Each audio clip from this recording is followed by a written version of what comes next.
Está acabando. Bueno, el módulo 1,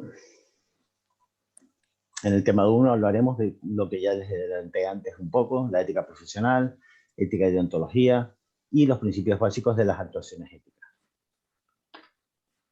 Además, tocaremos los códigos deontológicos, un poco un resumen de los principales, de los que más usamos. Así puedo minimizar esto un poco. Vale. Bueno, como habrán visto, en una de las preguntas del examen, les preguntaba qué era la ética, ¿no? Y ponía varias acciones, varias opciones. En el fondo, la idea es que la ética es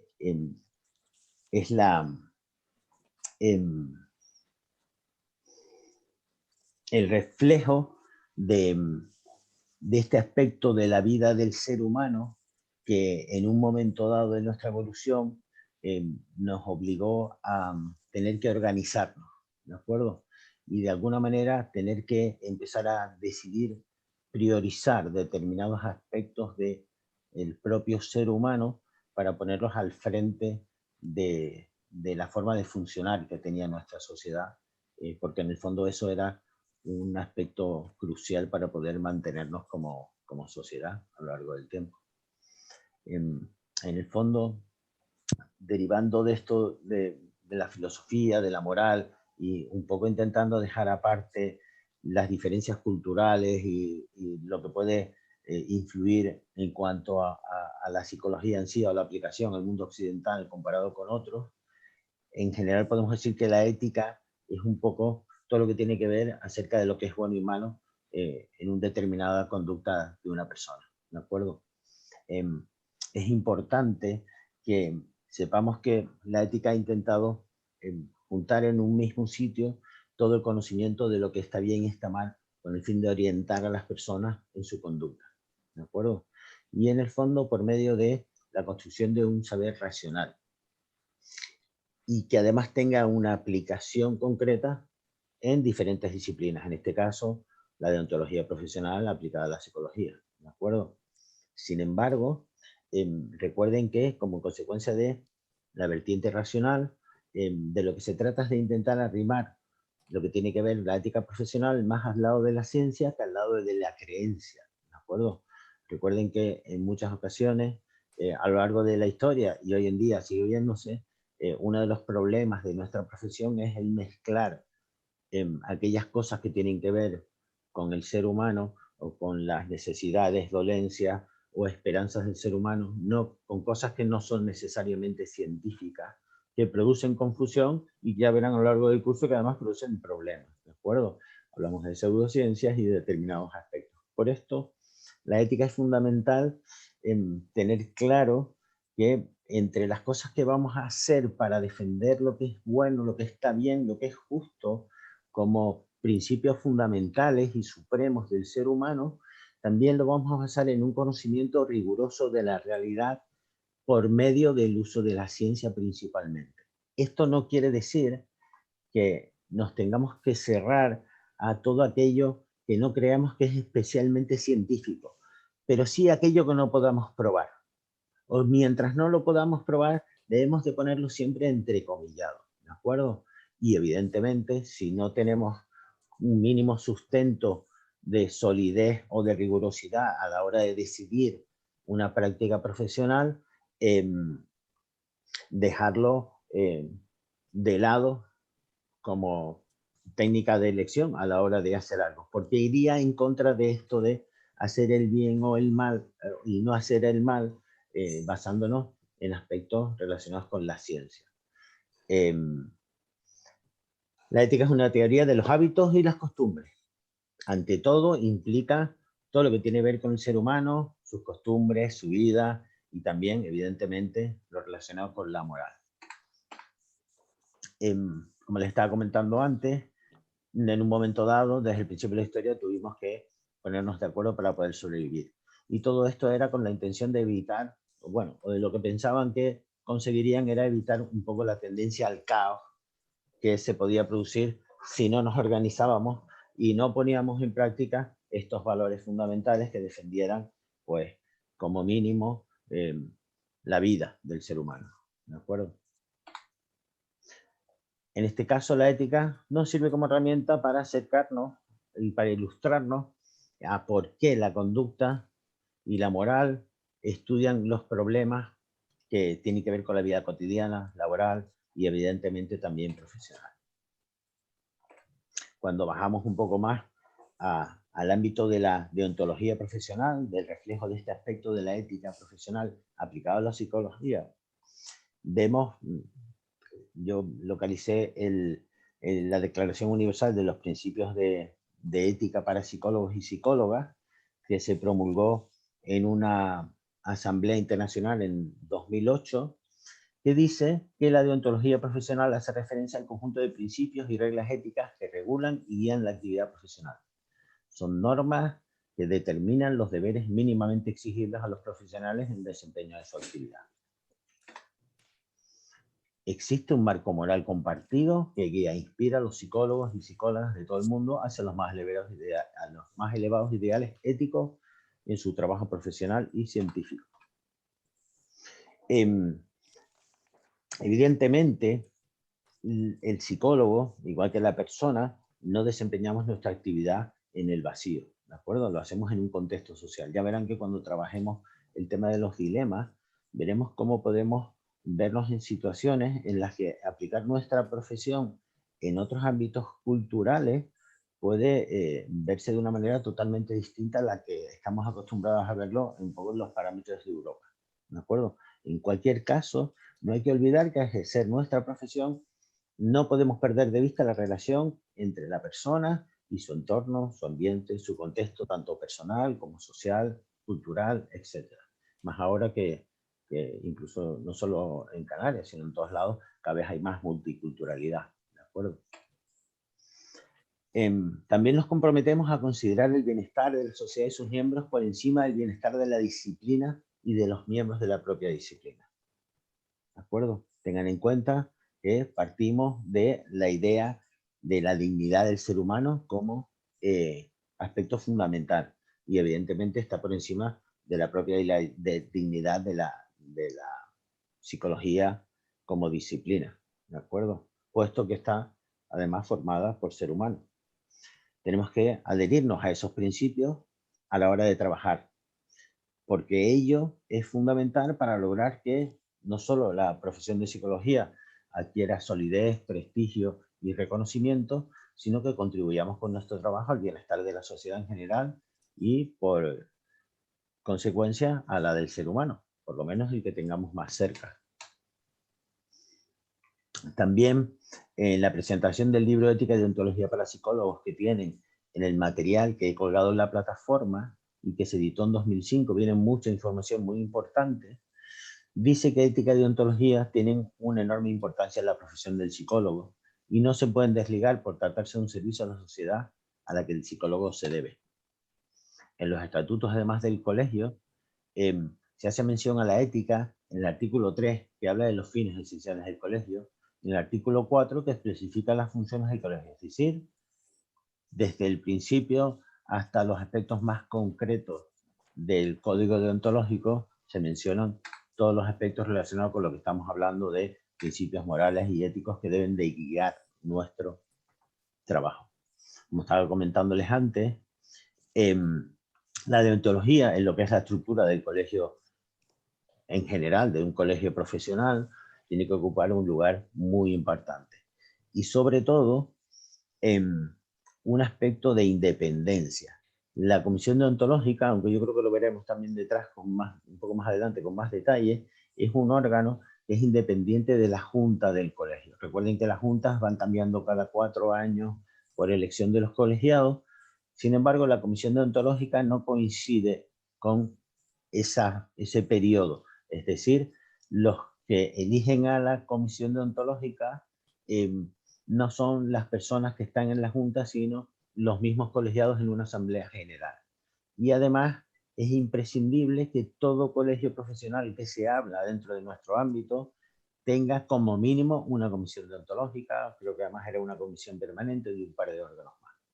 Entonces, lo importante de esta independencia tiene que ver con que para poder hacer su trabajo, la comisión deontológica necesita no poder verse influida ni condicionada por ningún órgano del colegio para poder ejercer su labor en total independencia e imparcialidad, puesto que como se trata de un poco hacer de los asuntos internos de la policía, pues en el ámbito de la psicología, es posible que haya personas que puedan tener que, a las que se les haya abierto un ambiente, un expediente en la comisión deontológica, que puedan ser conocidos por los de la Junta o que puedan, en fin, todo eso se intenta evitar con esta cuestión de la independencia.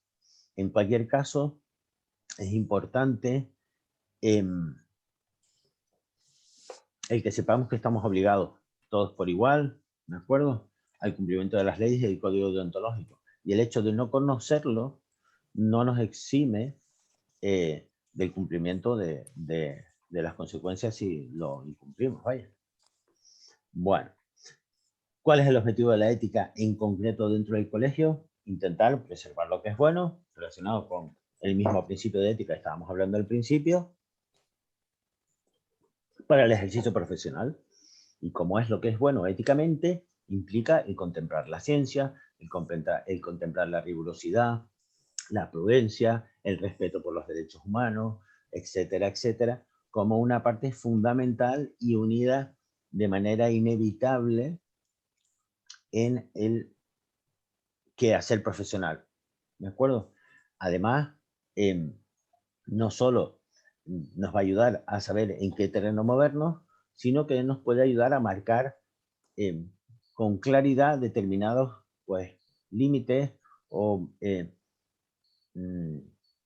aspectos o conceptos que es importante tener claro para resolver determinadas situaciones en el ámbito de nuestro trabajo, independientemente en donde trabajemos. Es importante que tengamos en cuenta que para ejercer psicología, como estaba comentando antes, no vale todo, ¿de acuerdo? No podemos utilizar aspectos que en el fondo no tengamos claro cómo funcionan, qué limitaciones tienen, qué consecuencias tendría, qué tipo de evidencia puedo contar para ello. Y además que se lo puedo contar a la persona que va a ser usuaria de mis servicios, porque tiene derecho a saberlo antes de empezar. ¿De acuerdo? Es importante que esa persona elija libremente qué es lo que quiere recibir. Cuando nosotros vamos a comer a un restaurante y nos dicen plato de bacalao a la marinera, en principio lo que nos van a poner en el plato es bacalao a la marinera. Pero si fuéramos y dijéramos, ¿qué pones? No, te pongo un plato de primero o un plato de algo de comer. Probablemente nos quedaríamos contentos si no nos dijeran con detalle qué es lo que vamos a comer, ¿de acuerdo? Entonces, un poco es lo mismo. La gente tiene derecho a conocer qué es lo que vamos a hacer cuando estemos en contacto con ellos. Hasta qué punto estamos seguros de que lo estamos haciendo, cuán formados estamos en esto que estamos haciendo, hasta qué punto lo que estamos haciendo es serio y tiene determinadas posibilidades de ayudarme o no, etcétera, etcétera. Entonces, como no vale todo en psicología, es por lo que tiene relevancia fundamental el aspecto del papel de la deontología, de la comisión deontológica y de que los propios psicólogos, como personas, pues utilicen y tengan en cuenta estos aspectos fundamentales a la hora de trabajar, ¿de acuerdo? Ya que tenemos que acatar unas normas y poder ofrecer respeto a las personas. En el colegio, como corporación dentro de la sociedad, tiene sentido porque es lo que en el fondo permite poder transmitir a la sociedad que el colegio de alguna manera tutela el buen funcionamiento de los colegiados que están inscritos en él. En otros países no son colegios, son asociaciones, ya lo verán, pero de alguna manera el colegio, para eso también tenemos una asesoría jurídica, que lo sepan, por cualquier cosa pueden pedir información. Se hace responsable de la forma de funcionar de sus colegiados de cara a la sociedad. De alguna forma, cuando un colegiado no hace bien su trabajo, no solo se afecta a él mismo, sino afecta a la profesión, a sus compañeros, al colegio, etc. Por eso el colegio, entre los fines que tiene, es velar por el bien hacer de la profesión. Entre otras cosas, es uno de las causas principales por las que decidimos poner en práctica este curso de odontología. Bueno, con respecto a los principios básicos de las actuaciones éticas en psicología, lo que hice fue una recuperación de distintas fuentes en donde mencionan los principios básicos para que un poco comprobaran que coinciden. Los llaman de distintas formas en algunos aspectos, pero en el fondo estamos hablando siempre de los mismos. El respeto por la dignidad de las personas y los pueblos, el cuidado competente del bienestar de las personas, la integridad, la responsabilidad de profesionales y científicas con la sociedad. Para la APA, la Asociación Americana de Psicología, hablan de beneficencia y no maleficencia. En concreto significa hacer el bien y no hacer el mal. Intencionadamente buscar no hacer el mal ni por descuido. ¿De acuerdo? Fidelidad y responsabilidad en nuestro trabajo. Integridad, que ven que se vuelve a repetir. Justicia, respeto por los derechos y la dignidad de las personas. También el metacódigo de la Federación Europea.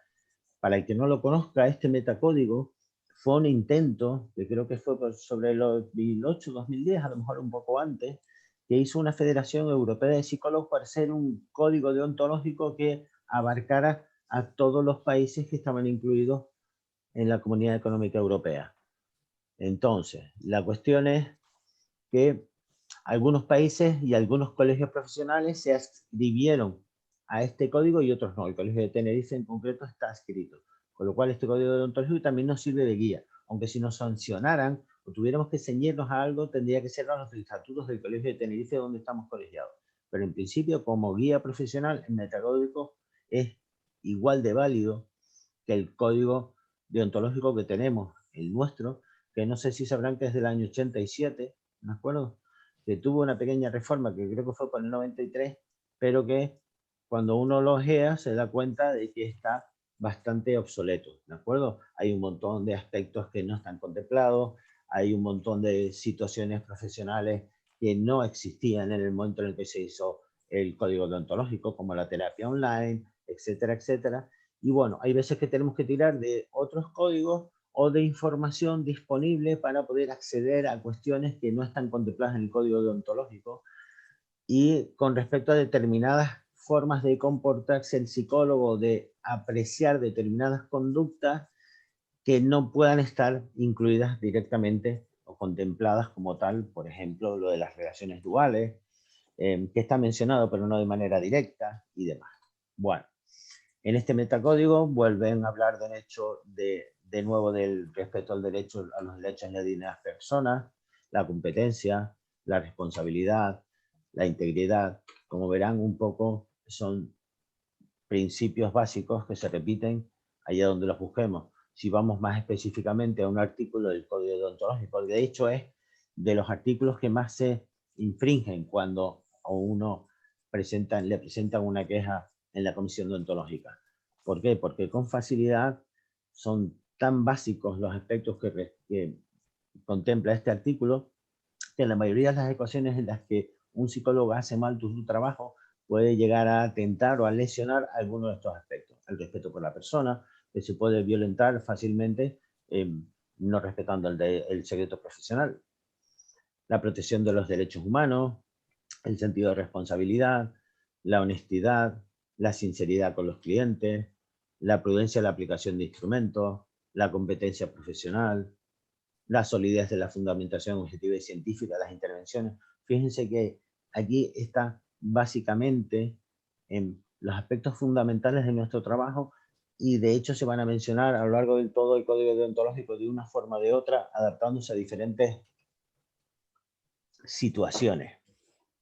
Evidentemente lo que nos transmite es que tenemos que ser personas que hagamos las cosas partiendo de una perspectiva de una formación continuada, respetando escrupulosamente los derechos de la persona. Por eso hablaba de lo de que tiene derecho a ser informada desde el principio.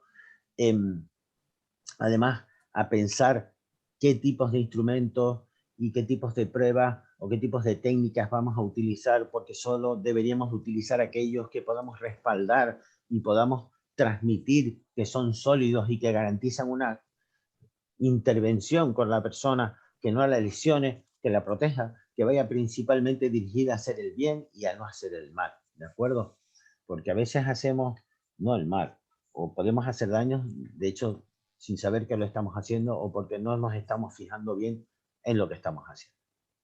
Esto nos ayuda un poco a evitar. En cuanto a los códigos deontológicos, el que les estaba comentando, el que tenemos, lo que he hecho con los códigos deontológicos es principalmente ponerle la estructura, ¿de acuerdo?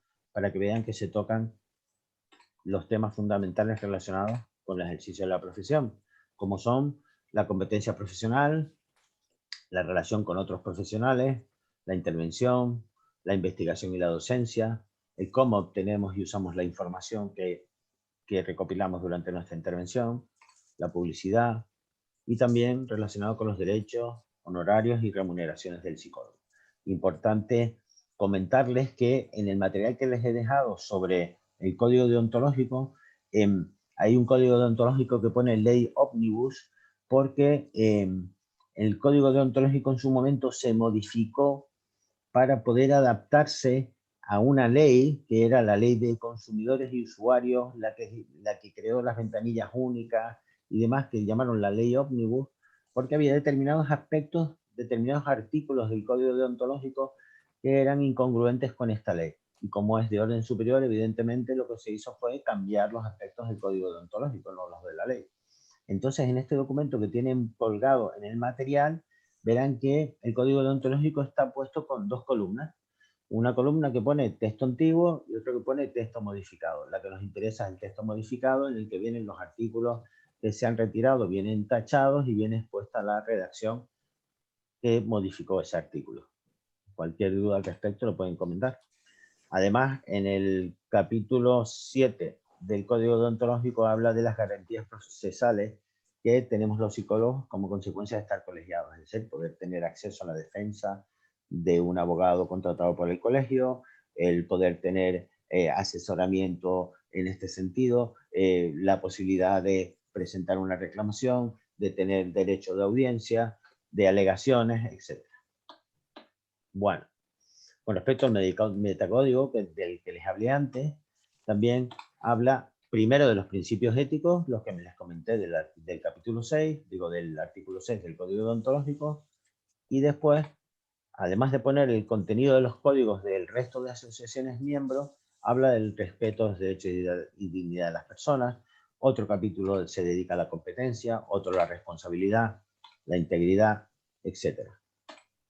A ver, yo creo que se me le di a la larga y se me pasó uno, ¿ves? No, la integridad es el último que mencionan. Sí, vale. Los americanos, también un poco lo recopilé, mencionan al principio también las normas éticas y ya después hablan de aspectos que, como verán, coinciden también con los que hemos visto en los demás. Competencia, confidencialidad, la publicidad, los registros y honorarios, educación, investigación, etc. Bueno, una de las cosas que están bien en los códigos americanos y británicos es que son muy exhaustivos, ¿de acuerdo? Tratan muchos aspectos que no se contemplan en el código deontológico español o que no se ven tanto en el europeo. Entonces ahí un poco lo que recomiendo es que, no les digo para que tengan que tenerlo como norma de trabajo, pero sí como orientación en determinados aspectos que no están contemplados en el español, puedan ir a otros códigos deontológicos para ver cómo están contemplados en otras disciplinas y guiarse un poco en la forma de funcionar. Vale. ¿Alguna pregunta del tema 1? Todavía es pronto, ¿no? Pedro el informático. A ver si me respondió. No, son las 5:30. Hacemos un alto a las 6, ¿de acuerdo? A las 6 paramos media horita. Entonces, bueno, pasamos al tema 2. Si alguno tiene alguna cosa que comentar, puede escribir en el chat.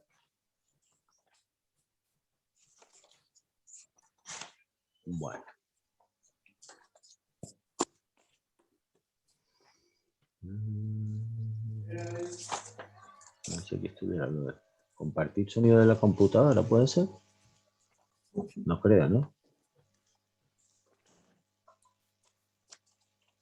¿Alguno puede hablar? Hola. Hola, José, probando, ¿sí algo? probando. Hola. Hola. Hola, ¿qué tal? Buenas tardes. Nada, nada, Hola. no se puede. Nada. Hola. Total. Domingo sigue mudo. Bueno, mudo no, sordo. ¿Me escuchan? Nos enteraremos. Sí. Ah, mira. Nosotros nos podemos poner a hablar Nosotros, entre nosotros. entre nosotros En este hablemos. segundo Entre apartado nosotros Le sí, ¿no? dejamos a Domingo. vamos a Sí, hablar eso de la A su mismo. aire, regulación de a la su psicología aire. en España, Vale. de la responsabilidad legal del psicólogo por mala praxis, ¿Lo ven? tanto a nivel, El que a está nivel hablando civil solo, como a ¿eh? nivel Solo ya. penal, y de las comisiones deontológicas y los comités de ética que un poco les adelanté hace un rato. Además, hablaremos del régimen disciplinario colegial. Recuerden que el código deontológico y los estatutos, como consecuencia de colegiarnos, nos vemos obligados a cumplirlos y a conocerlos. Y además aceptamos el estar sujetos al régimen disciplinario colegial. Me pasó una vez que una persona muy mayor había cometido una falta y cuando le explicamos qué había pasado, recuerdo que decía, ay, pero eso no lo entiendo. Ah, pues yo no sabía eso. Ay, pues no puede ser así. Mira, esto está en el código deontológico y esto pues, ah, no, pues que lo cambien porque eso no está bien. Entonces, bueno, el hecho de que lo desconociera, lo que hizo fue ir en contra de ella sin querer, ¿de acuerdo? Porque tomó una decisión que en el fondo le perjudicó. Pero al final, si cuando desconoces un aspecto y lo dejas de cumplir, el sentido común te dice que hagas una cosa, a veces lo que dicen del sentido común es el menos común de los sentidos, ¿no? En nuestra profesión es importante asegurarse o hacer una doble comprobación mirando ante una duda, pues en un documento oficial, como puede ser los estatutos, el código deontológico, para saber dónde guiarnos. Y si no, también tenemos el colegio profesional que podemos llamar, porque recuerden que pagan una cuota anual y es importante intentar sacarle partido aprovechando para todos los servicios que presta el colegio, intentar aprovecharlo. Bueno, la regulación de la psicología en España. Antes de empezar con esto, comentarles que en nuestro país, de las profesiones que están reguladas, de las modalidades de psicología reguladas, principalmente es la clínica la única que está regulada oficialmente en cuanto a actividad, en cuanto a profesión sanitaria.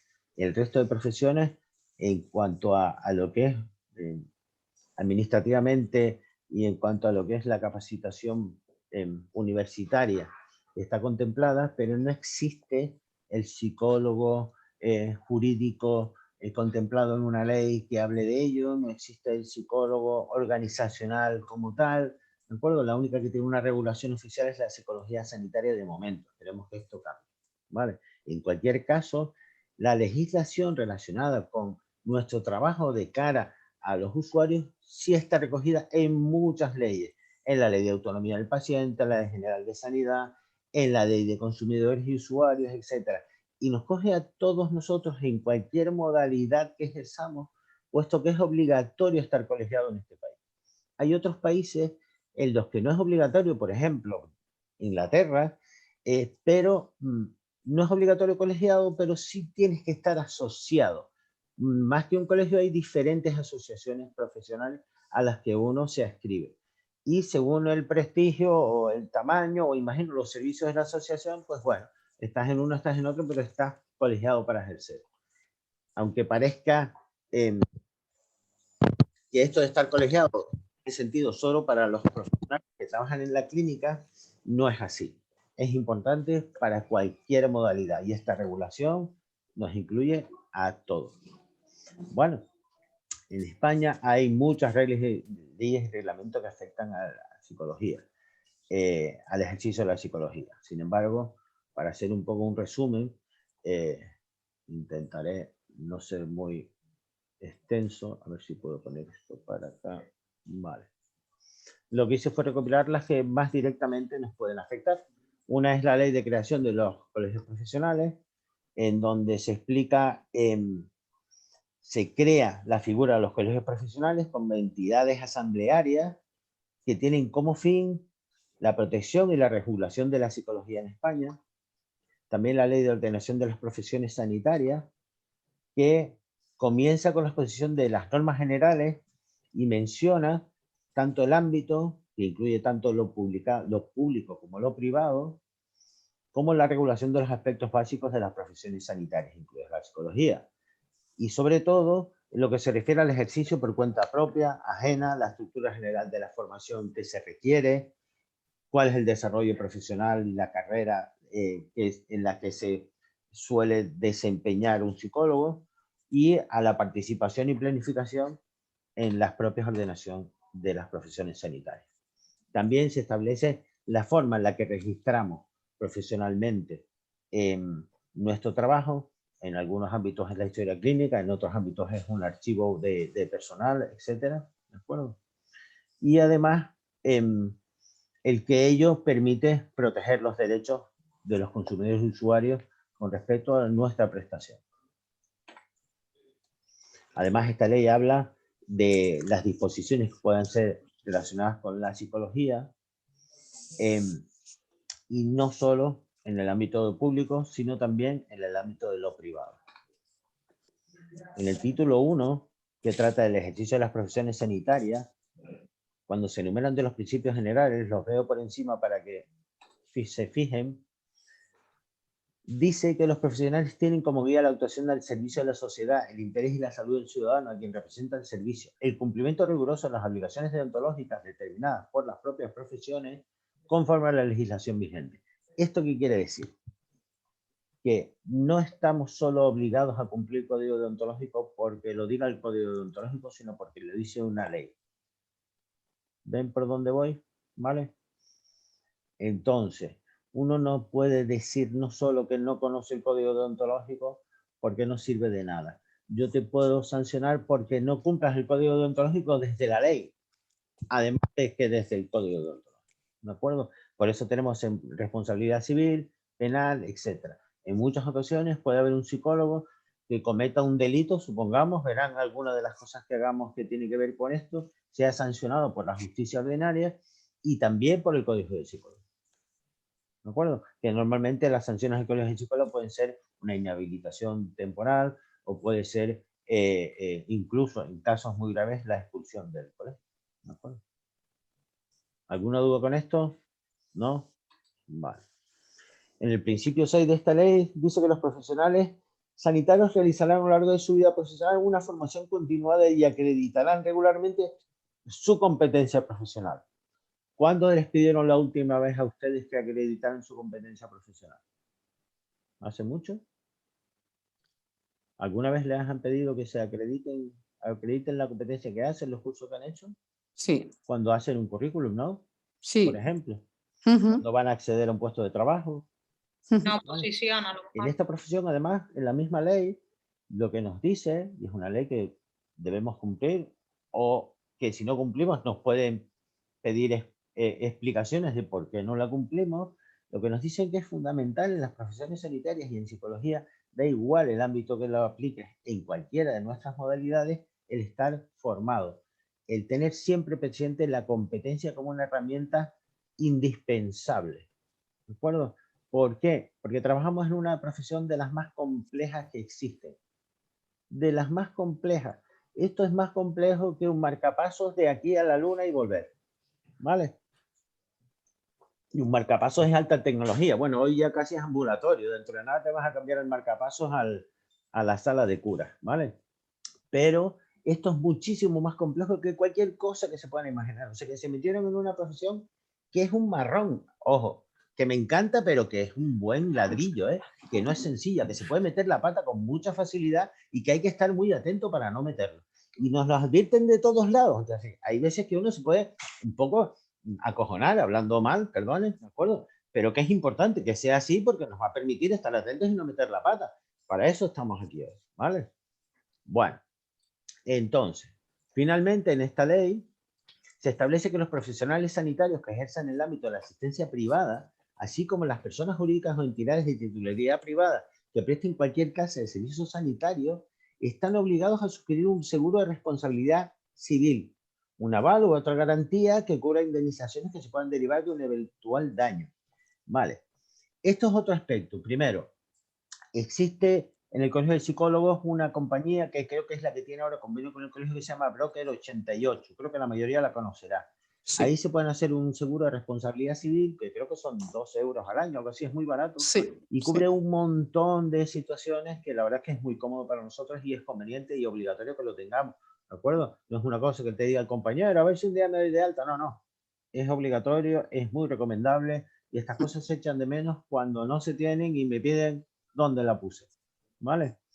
Otro aspecto importante es las indemnizaciones. Claro, he ido muchas veces a juicio como perito y una cosa que me he dado cuenta es que una indemnización por un problema físico normalmente es más barata que una indemnización por un problema psicológico. Si alguien puede demostrar que yo he provocado un problema psicológico a algún paciente, el dinero que voy a tener que pagar es mucho más que si le rompo una pierna con un martillo. ¿De acuerdo? Porque, por definición, cuando yo cometo un delito o un daño a alguien, lo suyo es resarcir el daño y pagar los platos rotos, como quien dice. Rompo una ventana con un balón, pues lo puedo arreglar. Puedo arreglar el cristal, pagar el dinero, ok. Pero ¿cómo arreglo yo una persona con una depresión? ¿Cómo arreglo yo una persona con una secuela psicológica? Ahí es donde los jueces normalmente son mucho más duros de si se trata de una ventana o de cualquier aspecto físico de una persona. ¿Entienden esto? Por eso es nuestra responsabilidad también, ¿de acuerdo? Estar atentos a que estamos en el aspecto más delicado del ser humano y más complejo. Bien. Bueno, también tenemos la Ley de Economía Social, la Ley 5/2011, que en su apartado 2 habla del ejercicio de las actividades sanitarias por titulados universitarios, de licenciado en psicología o graduado en el ámbito de la psicología. En este caso, hoy en día estamos hablando de grado, ¿de acuerdo? Ya no existe licenciatura, hace años ya, son 4 años, somos todos graduados, o los que salieron a partir de ese momento, que no hicieron 5 años como yo, son grado en psicología. Que por cierto, en su momento, cuando yo entré, año 86, psicología era una sección de la Facultad de Filosofía y Ciencias, ¿de acuerdo? Sección psicología. Y después con el tiempo, que esto fue sobre el 89, 90 por ahí, empezó a ser una facultad independiente. Bueno, en esta ley se regula la psicología sanitaria como una profesión sanitaria titulada. Se definen las condiciones de acceso a dicha profesión, cómo se puede acceder y se explican las funciones que se le reservan a esta profesión. El título de grado en psicología no habilita para el ejercicio de la psicología en el sector sanitario, pero es un requisito necesario para el acceso al máster en psicología general sanitaria. No puedo hacer psicología clínica con el grado, pero si no tengo el grado no puedo ni siquiera hacer el máster que me va a permitir poder hacer psicología clínica. ¿De acuerdo? Sin embargo, con el grado, aunque no pueda hacer clínica, sí puedo ejercer en cualquier otro ámbito de la psicología, como la jurídica, como la seguridad vial, como la intervención en cuestiones de riesgo a menores en servicios sociales, en ambientes sociosanitarios, etcétera, etcétera, en recursos humanos, ¿vale? Con el grado sin problema. Bueno, sin embargo, son muchos los ámbitos en los que un grado en psicología se puede ejercer, excluyendo los sanitarios, como los estaba comentando, recursos humanos, investigación y docencia, psicología social y jurídica, deporte, vial, emergencias, etc. Opciones del ejercicio en el ámbito de lo clínico. Quien cumpla las condiciones previstas en la ley puede solicitar la inscripción de consultas o gabinetes de psicologías en el correspondiente registro de centros y servicios y establecimientos sanitarios. Esta es otra cosa. Antiguamente yo recuerdo que era frecuente que uno montara una consulta en su casa o en el piso del padre que tenía en la calle de no sé dónde, que ya no lo usan, y hasta cierto punto muchos de los gabinetes que estuvieron funcionando durante un montón de años en esta ciudad, y alguno todavía que está funcionando desde aquella época, no tenían que pasar determinado tipo de regulación que como hoy en día exige porque sea accesible, que tenga un baño adaptado, etcétera, etcétera. Ciertas condiciones que hoy en día te exigen para poder abrir un centro. Claro, los de antes también, aunque no tenían estas condiciones, sí tuvieron que pedir el correspondiente registro y permiso con número de registro sanitario. Y cada uno de ustedes que tenga una consulta o esté pasando intervención con personas en psicología clínica, evidentemente no solo tiene que tener como mínimo el máster general sanitario o la habilitación, ¿de acuerdo? Sino un registro sanitario en el sitio en donde está ejerciendo, porque se lo pueden pedir. De hecho, es recomendable que lo tengan a la vista, igual que el número de colegiado. El número de colegiado está, el registro sanitario está, ¿de acuerdo? Hay un procedimiento. Además, yo creo que un poco más adelante le pongo el enlace a la página del Gobierno de Canarias, en donde vienen los requisitos, las condiciones en las que se puede otorgar y demás, para que estén informados, y el que a lo mejor hay alguno que no tiene de momento, pero tiene pensado poner una, que sepa que es una manera de conseguir toda esta documentación y acceder a este registro sanitario para poder ejercer. ¿Qué opciones tenemos? Ejercer como psicólogo general sanitario habilitado en centros sanitarios privados, consultas o gabinetes. El psicólogo general sanitario, ¿de acuerdo? También el especialista, que podría ejercer en el Sistema Nacional de Salud, pero también en lo privado. En este caso, la única diferencia es que el general sanitario solo puede trabajar en lo privado, ¿de acuerdo? O en lo público, pero que no sea sanitario, ¿vale? Y el especialista puede trabajar en lo privado y en lo público, ¿vale? La diferencia está en la formación.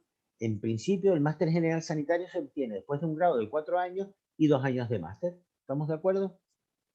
El especialista se obtiene después de 4 años de grado, el examen, bueno, que es el tiempo que tú estés estudiando, pero después una formación de otros 4 años como residente interno en hospitales, rotando, etcétera, etcétera. O sea, tenemos, a veces son 4, a veces son 5. Tenemos 2 o 3 años más de la formación de un máster. ¿De acuerdo?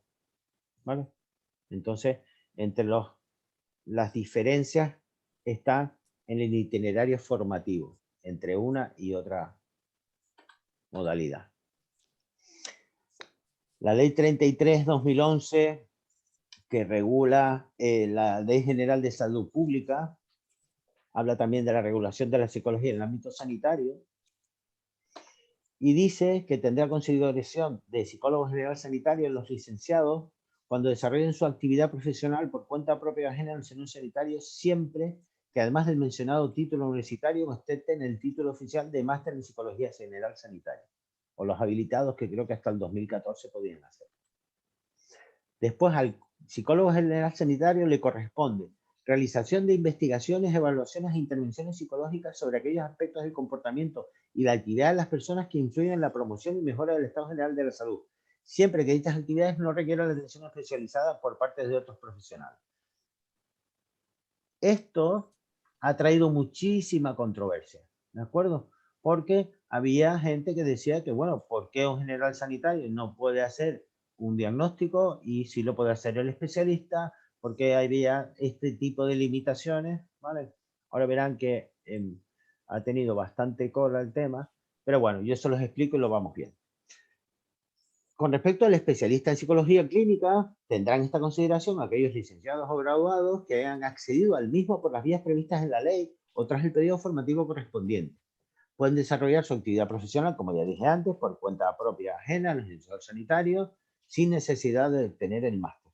¿De acuerdo? Puedes pasar directamente del grado a ser el especialista. O tengo una alumna, de hecho, que hizo el grado, hizo el general sanitario y ahora está haciendo el especialista. O sea, hizo las dos cosas. Que no es obligatorio, puedes hacerlas por separado, vaya.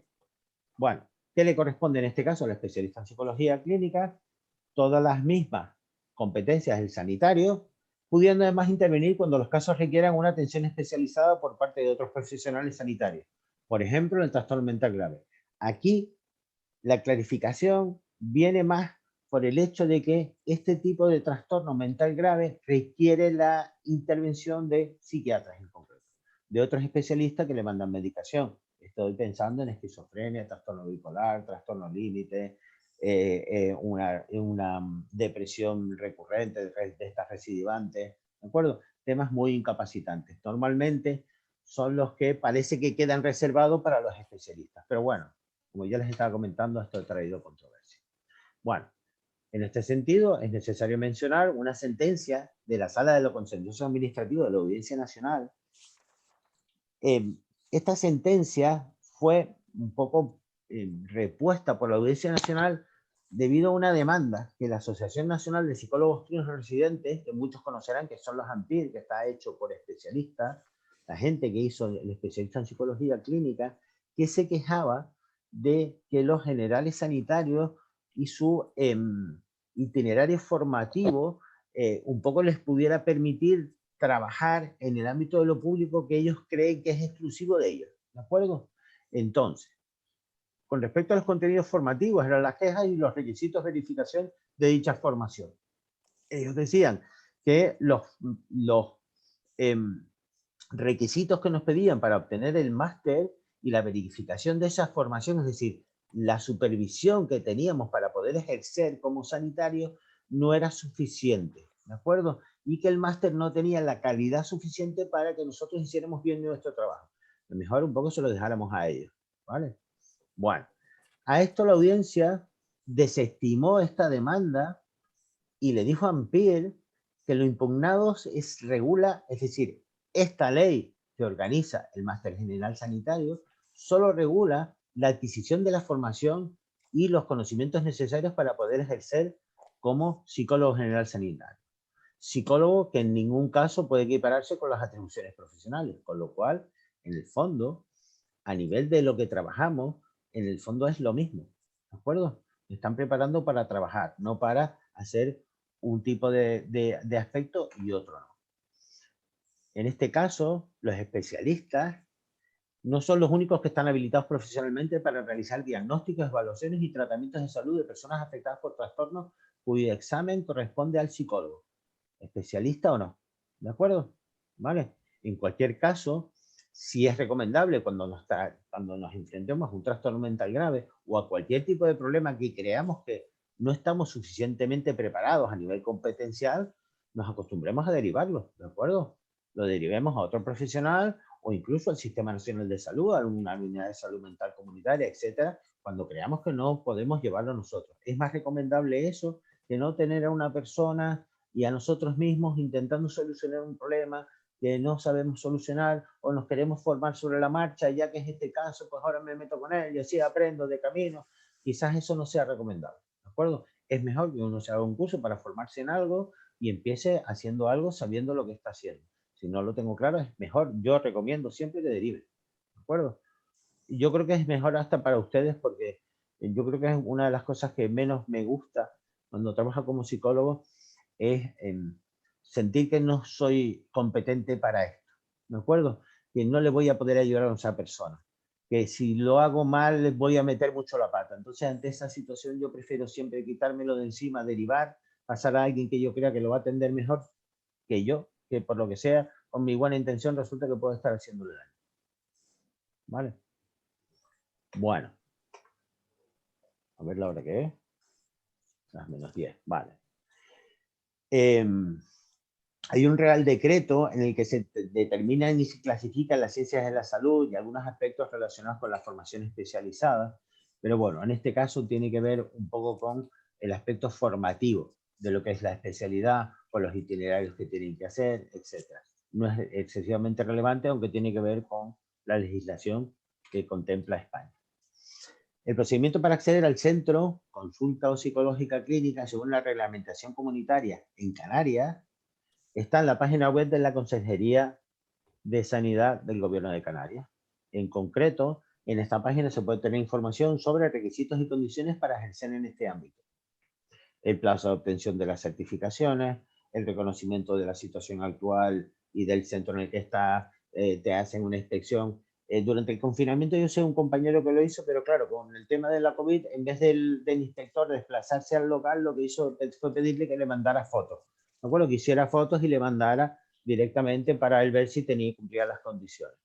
Pues bueno, es posible que hoy en día, pues, en alguno que quiera darle de alta de ser un centro, puedan mandar a un inspector que te mira y te dice, bueno, pues aquí tienes que tener un cartel de salida, o aquí debería haber un extintor, o esta sala no cumple los requisitos, o este baño tiene que estar así, o tienes que tener una rampa, o no, o resulta que a lo mejor tienes un local que cumple todo. También están especificados los procedimientos para darse de alta. ¿Alguna pregunta? ¿Alguna duda? ¿Algo que quieran comentar? ¿No? Vale. ¿Mire algo, Raquel? Sí, pero escribe por ti. A ver. Tengo una duda. Marga, vale. Si me puedes aclarar, un psicólogo que no tenga terminado el máster general sanitario puede realizar las funciones de evaluación e intervención psicológica a un servicio de domicilio cuyo objetivo es mejorar la salud de las personas mayores. Yo lo veo eso en la frontera, Marga, ¿vale? Lo veo complicado. Yo te recomiendo que acabes el máster.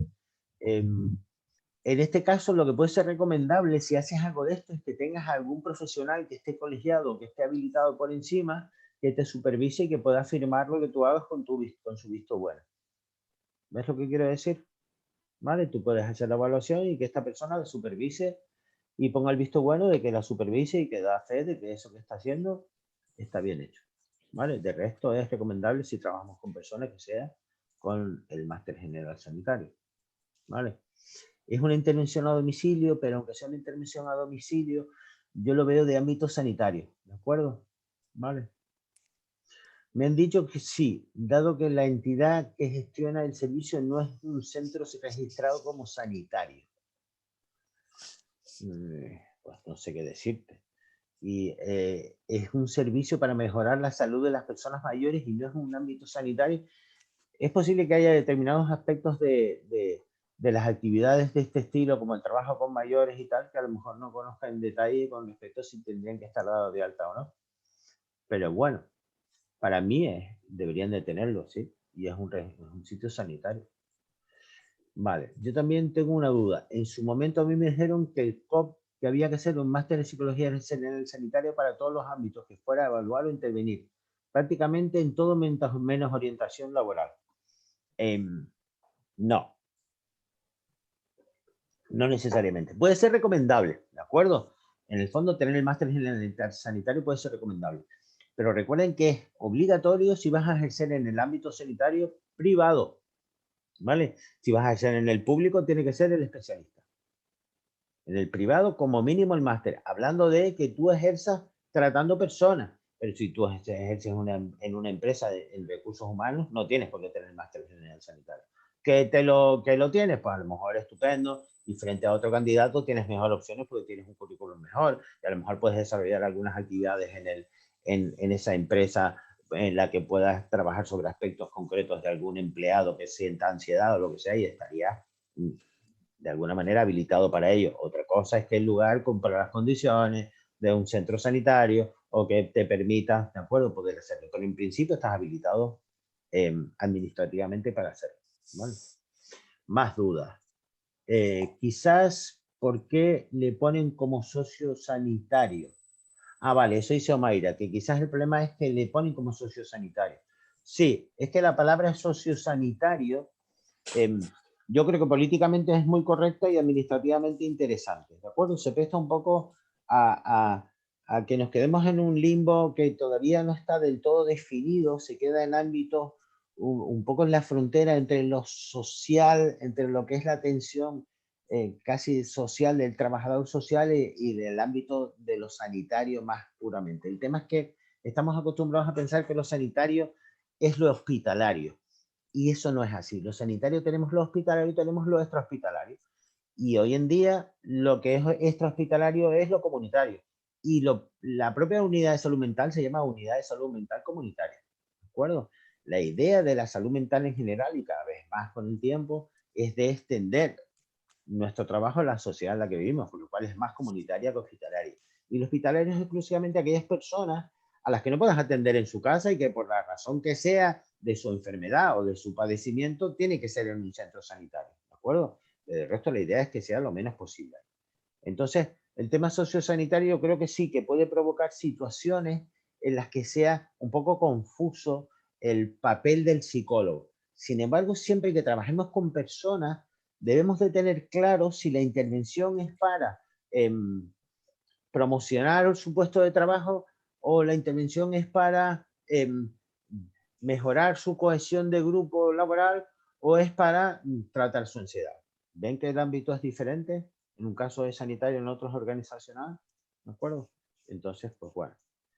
Yo sobre todo esto lo digo porque en muchas ocasiones todo este tipo de cosas empiezan a tomar relevancia cuando a uno le meten una falta a la comisión deontológica o lo llaman de un juicio de no sé dónde. Es decir, cuando uno tiene problemas que en principio no quería buscarse ni tenía intención de tener. ¿De acuerdo? Pero en este tipo de situaciones es cuando todo el mundo nos pide papel. Nos van a pedir el título, nos van a pedir la carta de pago, nos van a pedir yo qué sé, hasta la etiqueta de anís del mono, a ver si tenemos todo bien, ¿vale? Y todo aquel que nos haya dicho cualquier cosa que en el fondo no esté ahí en el juicio con nosotros, se puede estar riendo o puede estar tranquilamente en su casa, que nosotros somos los que estamos dando la cara ahí. Entonces, como nosotros podemos llegar a dar la cara en muchas situaciones, da igual la modalidad en la que ejerzamos, el objetivo es intentar tener las espaldas lo más resguardadas posibles, conociendo cuáles son nuestros derechos y nuestras obligaciones para poder defenderlos en ese momento. Porque en ese tipo de situaciones lo normal es que cada uno se sacuda sus pulgas y nosotros las nuestras también, ¿vale? Es decir, nos ocupemos de intentar evitar en la medida de lo posible no solo lesionar a alguien, sino fastidiarnos a nosotros mismos por desconocimiento, ¿vale? Vale, entonces para trabajar con personas con discapacidad no haría falta Susana. Las personas con discapacidad que tienen diferentes del resto de la población general, Susana, porque ahí a lo mejor es que no entendí tu pregunta. ¿Dónde está Susana que no la veo? ¿No? Ahí, vale. Hola, dime, Susana. Escríbeme. ¿Por qué dices que con personas con discapacidad no hace falta?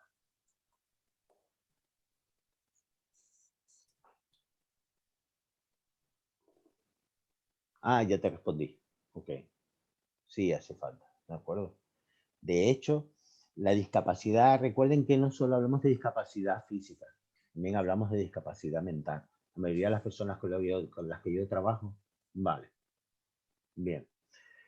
Con las personas con las que yo trabajo, con esquizofrenia y trastorno bipolar o algo así, la mayoría tienen un certificado de discapacidad del 65 para arriba, ¿de acuerdo? Del 65% para arriba. La gente que tiene discapacidad intelectual, muchos de los que yo conozco tienen un 33, un 40, ¿de acuerdo? Pero esta gente tiene un grado altísimo. De hecho, conocí uno que tenía un 89. Digo, le da más discapacidad y el pobre no está vivo, ¿de acuerdo? Pero tenía una cantidad de problemas físicos y psicológicos mezclados que hacían que tuviera un elevado porcentaje. Bueno, yo doy apoyo cognitivo, pero como auxiliar sociosanitario supervisado. ¿Esa persona que te supervisa, Raquel, es psicólogo?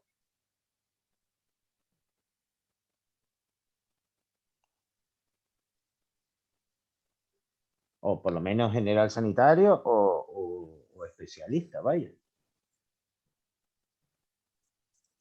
Sí, pues entonces sí, esa supervisión es correcta, ¿de acuerdo? En cualquier caso, hasta que tú sacas el máster, ¿vale? O si tienes la obligación de sacarlo, ¿vale? Porque así lo ofrece la empresa, ¿de acuerdo? Bueno, son las y 59, vale. Mayores y dependientes. A ver qué nos queda por este lado. A ver, esta. El procedimiento para acceder. Vale, esto es lo de la responsabilidad legal. Yo creo que podemos hacer el alto ahora y seguimos dentro de 25 minutos aproximadamente. Vale. Bueno, pues venga, un descanso. Voy a parar yo de grabar ahora.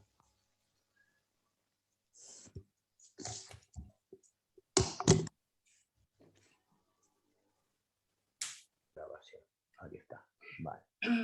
Bueno. Esto lo ponemos para abajo. Bueno. La responsabilidad inherente al ejercicio de la profesión se llama responsabilidad profesional. Y evidentemente recae sobre el psicólogo. Da igual la actividad que realice y la modalidad en la que ejerza. Esto quiere decir que los principios éticos generales, las normativas deontológicas y las regulaciones jurídicas son los marcos en los que tenemos que servirnos como referencia para saber en qué ámbito nos movemos, ¿de acuerdo? evidentemente, de todos estos marcos derivan las obligaciones deontológico-jurídicas que tenemos como profesionales y que delimitan, de alguna manera, diferentes aspectos que tenemos que tener en cuenta a la hora de ejercer. En cuanto al código deontológico con respecto a la responsabilidad profesional, dice que la actuación profesional tiene que ser conforme a las normas deontológicas, también que tenemos que tener independencia de criterio y el derecho y el deber de guardar el secreto profesional. ¿Qué significa independencia de criterio? Vanessa. Me la voy a jugar. Vamos. Bueno, que no importa el ámbito al que se dedique, ¿no? ¿Sí? ¿Qué? Independencia de criterio. Independencia de criterio. Que no importa en dónde trabajes, ¿te refieres? ¿Qué más? Sí. Y supongo que tampoco... Es que no sé si se refiere a la persona también. Vale. ¿Alguno que quiera aportar algo más que lo que dice Vanessa? A la valoración personal, al criterio personal también, lo diré. El criterio subjetivo propio Sí. del profesional, por así decirlo. Yo creo que no debe estar, digamos, condicionado por ninguna otra entidad, por ejemplo, superior o influenciado por otro profesional. Principalmente Eso. ¿de acuerdo? Eso. La independencia de criterio. Se supone que tenemos una competencia profesional y unos deberes éticos y deontológicos que implican que nosotros seamos imparciales, independientes, que no nos veamos influidos por la opinión ni las expresiones de nadie. ¿Ves por dónde vamos, Vanessa? ¿Vale? ¿De acuerdo? Eso nos habilita nuestra competencia profesional. Piensen ustedes que cuando ven a un médico en un juicio como perito, la gente parece que no duda en absoluto de lo que está diciendo, porque está fundamentada su pericia sobre su competencia profesional, igual que nosotros.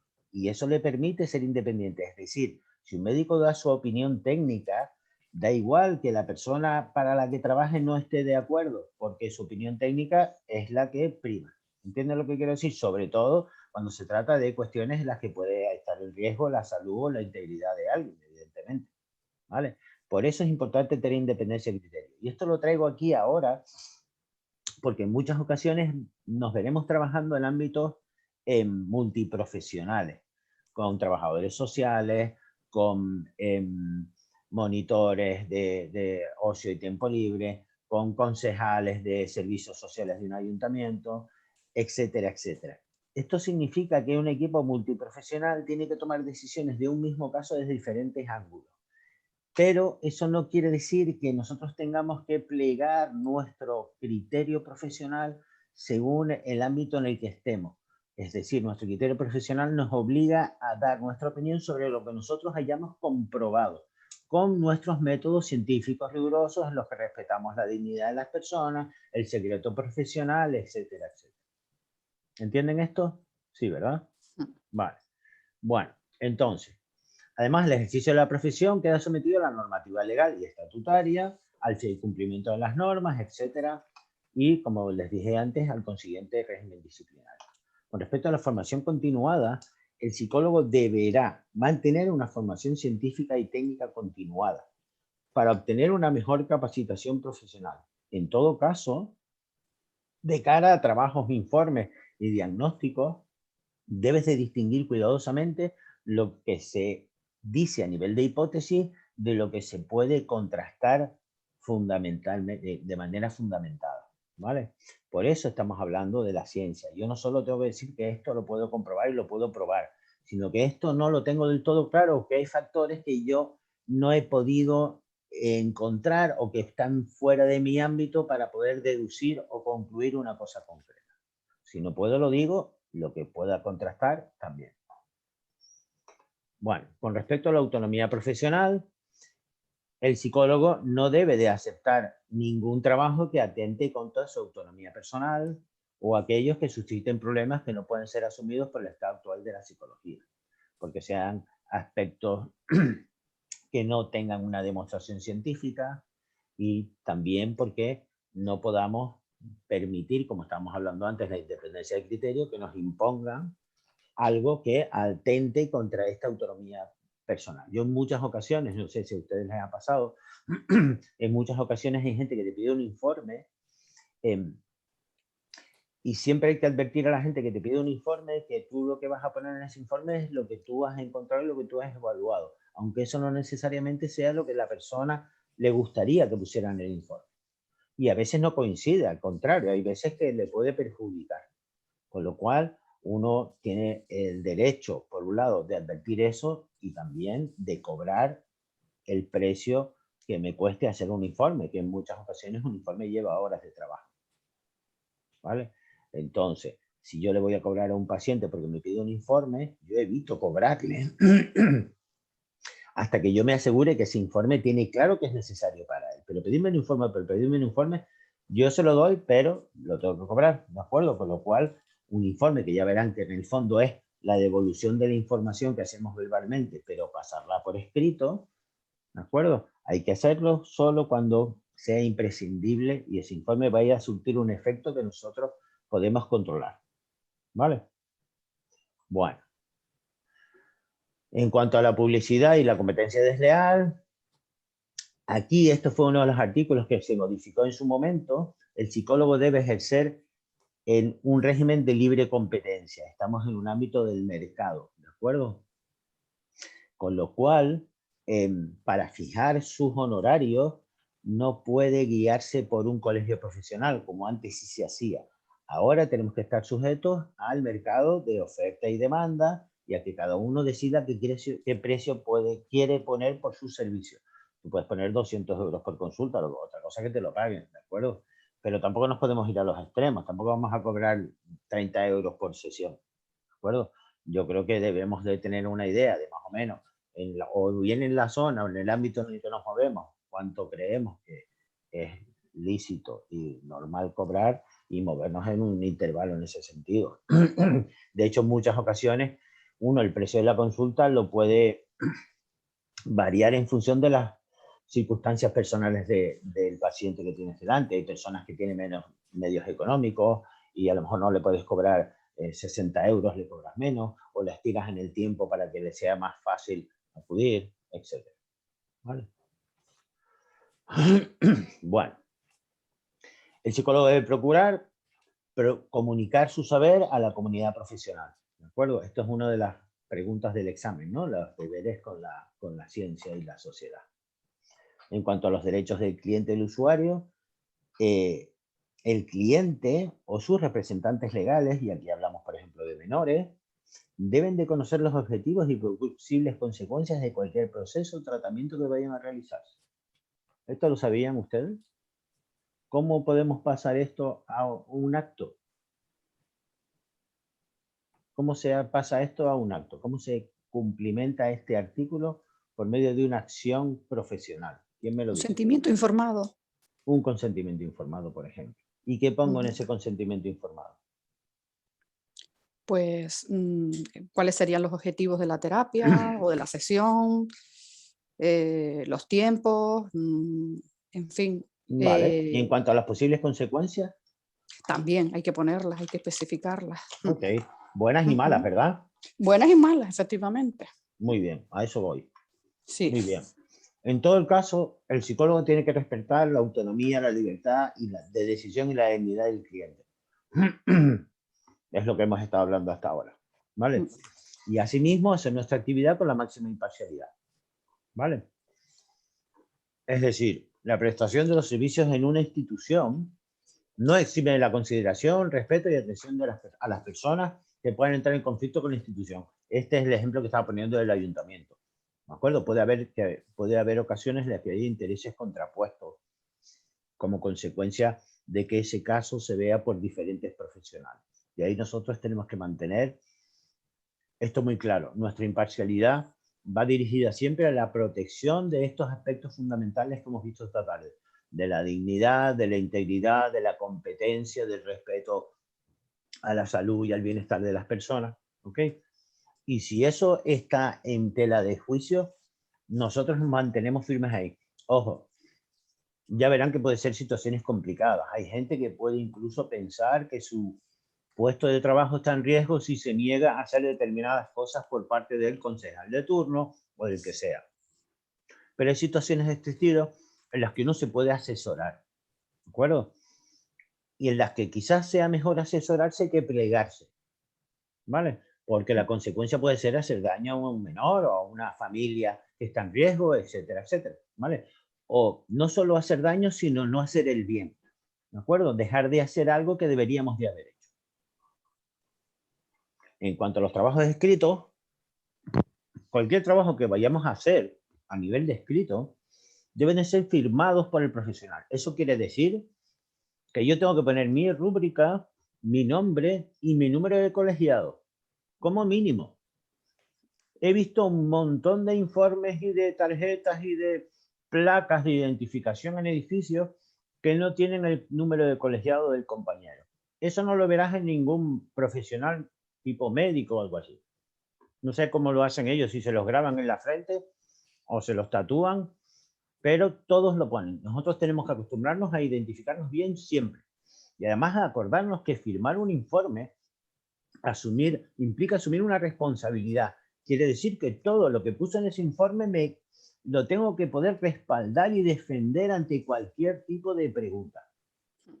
¿Me están entendiendo? Con lo cual, hacer un informe no es una cosa que se puede hacer fácil y ligeramente.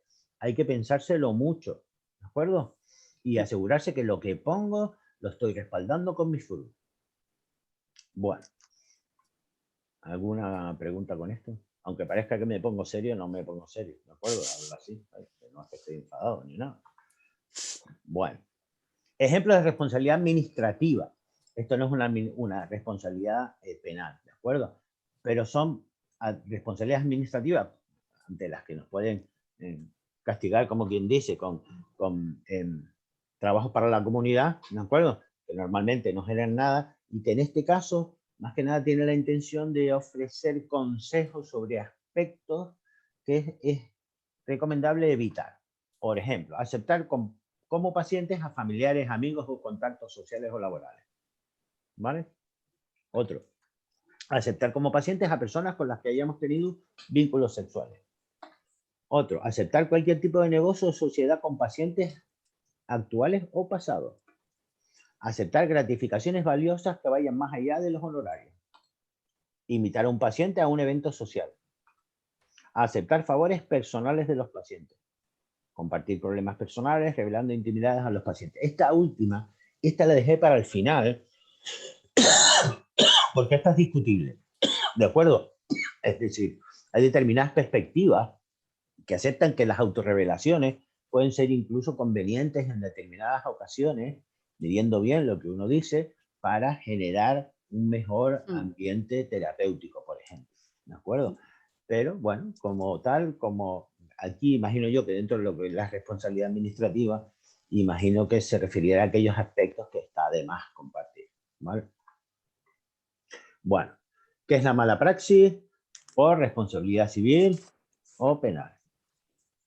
Bueno, hacer mala praxis, como su propio nombre indica, implica hacer mal las cosas, ¿no? Entonces, si los códigos deontológicos protegen los derechos de los pacientes y esto se refleja en dichos códigos como obligaciones profesionales, hay modos correctos, incorrectos de desempeñar la profesión. ¿De acuerdo? Solo por ser psicólogo no vamos a hacer bien nuestro trabajo. Podemos hacerlo mal.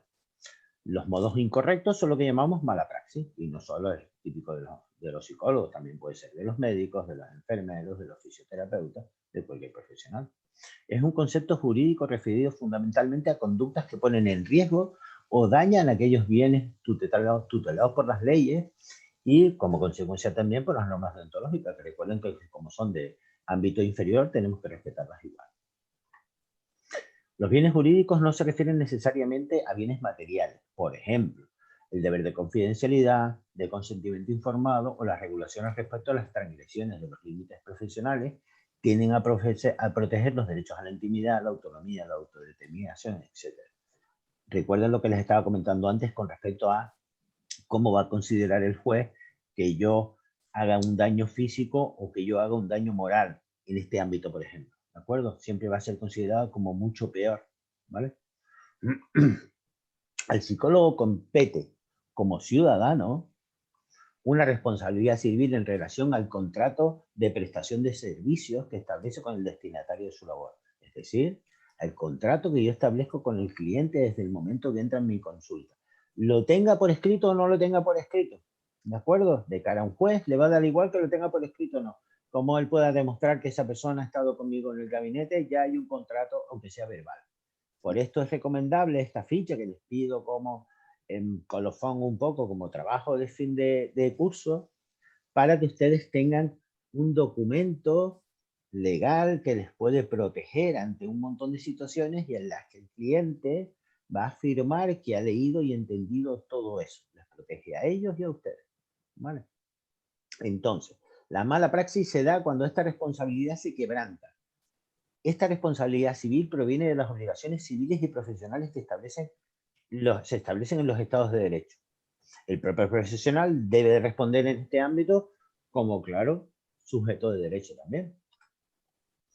Jurídicamente, esta responsabilidad se contrae al incumplir una obligación, lo que implica asumir las consecuencias de un daño causado, bien por acción o bien por omisión, y reparar el daño que se ha causado a otro, sea de naturaleza o bien por un equivalente monetario o bien por un equivalente monetario. Es decir, o bien le vuelvo a arreglar la ventana al señor o le pago el dinero que cuesta estropearla. En el caso de problemas psicológicos es lo mismo, pero mucho más grave. Y el pago de las indemnizaciones es siempre muy elevado. El profesional de la psicología tiene la obligación de poner toda su formación y conocimientos al servicio de su labor para mejorar la situación del cliente. Insisto entonces en este tema, en el aspecto de la competencia. Cuanto más competente sea, ¿de acuerdo? Más me voy a estar protegiendo a mí mismo. ¿De acuerdo? Porque disminuiré mucho las posibilidades de meter la pata. ¿De acuerdo? Y de que me pidan responsabilidades por ello. Además, la mala praxis son aquellas acciones que conllevan el incumplimiento de estas obligaciones y que puede ser de manera deliberada, que es un dolo y que normalmente implica un delito, o por negligencia, imprudencia, impericia, inobservancia de los reglamentos. Vamos a ver la definición de cada cosa. ¿Qué es imprudencia? Es en la falta de tacto, de mesura, de cautela, de precaución, de discernimiento y del buen juicio debidos por parte del profesional de la salud, lo cual lleva a asumir riesgos innecesarios. Por ejemplo, darle alta a un paciente cuando todavía no está en condiciones de afrontar esta maniobra terapéutica. Es hacer más de lo debido, ¿de acuerdo? Ser imprudente, ser osado, ser atrevido, ¿de acuerdo? Sin haber medido bien lo que uno hace. Negligencia. Esto es peor todavía, aunque al final que sea peor o no, muchas veces tiene que ver con las consecuencias que tenga más que con la acción en sí, ¿de acuerdo? Aunque una cosa se puede sumar a la otra, claro está. En este caso, negligencia es falta de cuidado y abandono de las reglas ya estudiadas, probadas e indicadas de tratamiento. Ejemplo, no realizar una tarea cuando es necesaria para diagnosticar o intervenir adecuadamente. Es cuando, habiendo estudiado y conocido la pertinencia de una acción terapéutica o procedimiento, no se pone en práctica o se hace inadecuadamente y ello causa un perjuicio al paciente. Es decir, sabiendo que tenía que haber hecho esto, no lo hice. Se deja de poner los medios usuales para realizar lo esperado normalmente de este profesional. Se tiene una actitud indiferente que lleva al descuido a una dedicación inadecuada. En este caso es hacer menos de lo que se debería de hacer. Siguiente. Impericia. Falta o insuficiencia de conocimiento sobre los procedimientos básicos o elementales que se supone que teníamos ya adquiridos como consecuencia de estar capacitados universitaria y profesionalmente para la atención de un caso o de una acción profesional. Por ejemplo, equivocar un diagnóstico y basar el tratamiento sobre un diagnóstico erróneo, que ya con eso es bastante. En este caso sería la falta total o parcial de pericia, sabiduría, conocimientos científicos y técnicos, experiencia y habilidad del ejercicio de la profesión. Es la incompetencia o falta de capacidad y autoridad para resolver tal cual se debiera. Inobservancia, bien de los reglamentos, de los deberes a su cargo o desatención de la normativa legal, suele implicar indiferencia o negación de las disposiciones dictadas por una norma o por un reglamento. Es decir, conozco la norma y el reglamento y decido no cumplirlo. es cuando existe una normativa, por ejemplo, un código deontológico o una exigencia verbal o escrita ordenada por un superior, el profesional no le da cumplimiento, generando un resultado indeseable. Por ejemplo, no implementar una solicitud de consentimiento informado, no comunicar una violación de los derechos humanos. ¿De acuerdo? ¿Alguna duda con esto? ¿No? En cuanto a la responsabilidad penal, hay que considerar que la mala praxis no está tipificada como delito, es lo que les estaba diciendo, aunque sí se sancionan las consecuencias de la mala praxis. Las leyes correspondientes contemplan situaciones en las que la mala praxis pone a otra persona en una situación de peligro que deriva en una muerte o en un daño grave. Queda claro que el psicólogo no puede eludir las consecuencias de sus decisiones, acciones u omisiones, y eso implica una firma en el uniforme, ¿de acuerdo? Cuando, sobre todo, estas acciones puedan causar un daño. Por eso, cuando es así, hay que responder normalmente a nivel judicial, que no exime de responder a nivel deontológico también. El psicólogo, en este caso, respondería como sujeto de derecho, como comentamos antes, con el objetivo de reparar el perjuicio causado. Por esto entra en juego también lo del seguro de responsabilidad civil. Si no tengo un seguro, la indemnización, vaya, puede ser que no tenga dinero ni para pagarla, pero con un seguro, en determinadas condiciones, si tengo que pagar una indemnización, el seguro lo puede cubrir, ¿vale? Sin embargo, hay veces que la responsabilidad profesional no solo es económica, también puede ser penal, ¿vale? No solo monetaria, sino de otro tipo de sanción que pueda incluir cárcel, ¿no? Supuestos muy graves. En este caso, siempre referido a nuestras obligaciones jurídicas, ¿de acuerdo? Bueno. ¿Alguna duda con esto? ¿No? ¿Qué es una comisión deontológica? Como ya les comenté, pues es un órgano del colegio que se encarga de velar por el correcto ejercicio de la profesión, a fin de garantizar el respeto de los principios deontológicos mediante la ordenación y potestad disciplinaria frente a quienes ejerzan la actividad profesional, en beneficio de los usuarios. Y en el fondo también en el ejercicio en beneficio de los propios profesionales, ¿de acuerdo? Aunque casualmente en las comisiones deontológicas, yo estuve 15 años en la comisión deontológica en el Colegio de Tenerife, y es verdad que era difícil que hubiera compañeros que se quisieran meter en la comisión deontológica. Estos en muchas ocasiones éramos gente que llevaba un montón de tiempo ahí. Yo entré porque participaba en el colegio en una comisión, creo que era la de emergencias y desastres, y al final pues me ofrecieron estar de vocal en la comisión deontológica, y es verdad que era difícil porque mucha gente cuando entra a la comisión deontológica termina encontrándose casos de personas que conoce o teniendo que tomar decisiones sobre aspectos delicados del trabajo de las personas. Alguna vez teníamos que sancionar a personas con 1 mes o 2 meses de suspensión del ejercicio profesional, y eso para personas que viven de esto es una gorda, ¿de acuerdo?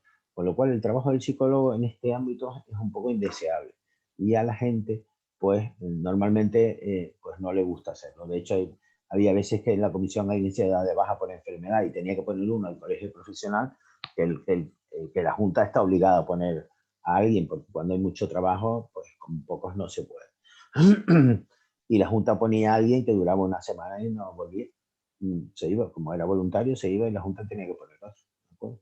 Bueno, en cualquier caso, el artículo 34 de los estatutos dice que la Junta de Gobierno podrá constituir comisiones asesores y comisiones de trabajo, así como secciones profesionales. En todo caso, se constituirá la comisión deontológica, ¿de acuerdo? Entonces, si haces un colegio, tienes que hacer una comisión deontológica, imprescindible.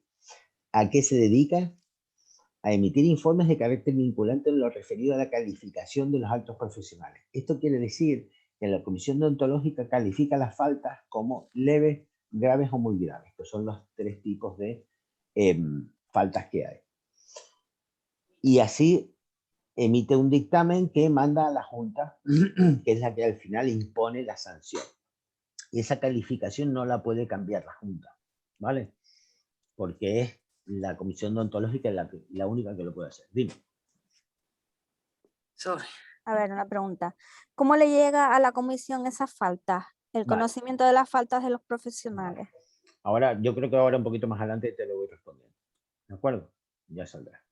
Bueno, entonces, En cualquier caso, nosotros, cuando terminamos todo nuestro trabajo, que voy a contar ahora, emitimos un informe que va a la Junta, que es la que al final impone la sanción al colegiado.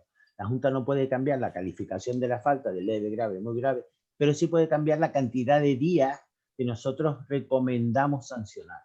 Por ejemplo, una falta grave está como máximo, creo que es 1 año de suspensión del ejercicio, ¿de acuerdo? Imagínate que nosotros recomendamos 1 mes. Normalmente recomendábamos 1 mes como mucho, ¿de acuerdo? Depende del tipo de sanción. Y la Junta puede decir, bueno, pues 1 mes es mucho, yo pongo 15 días. Eso sí lo pueden cambiar. Pero ellos no pueden decir esto es una falta leve cuando nosotros decimos que es una falta grave. ¿Entienden esto? ¿Vale?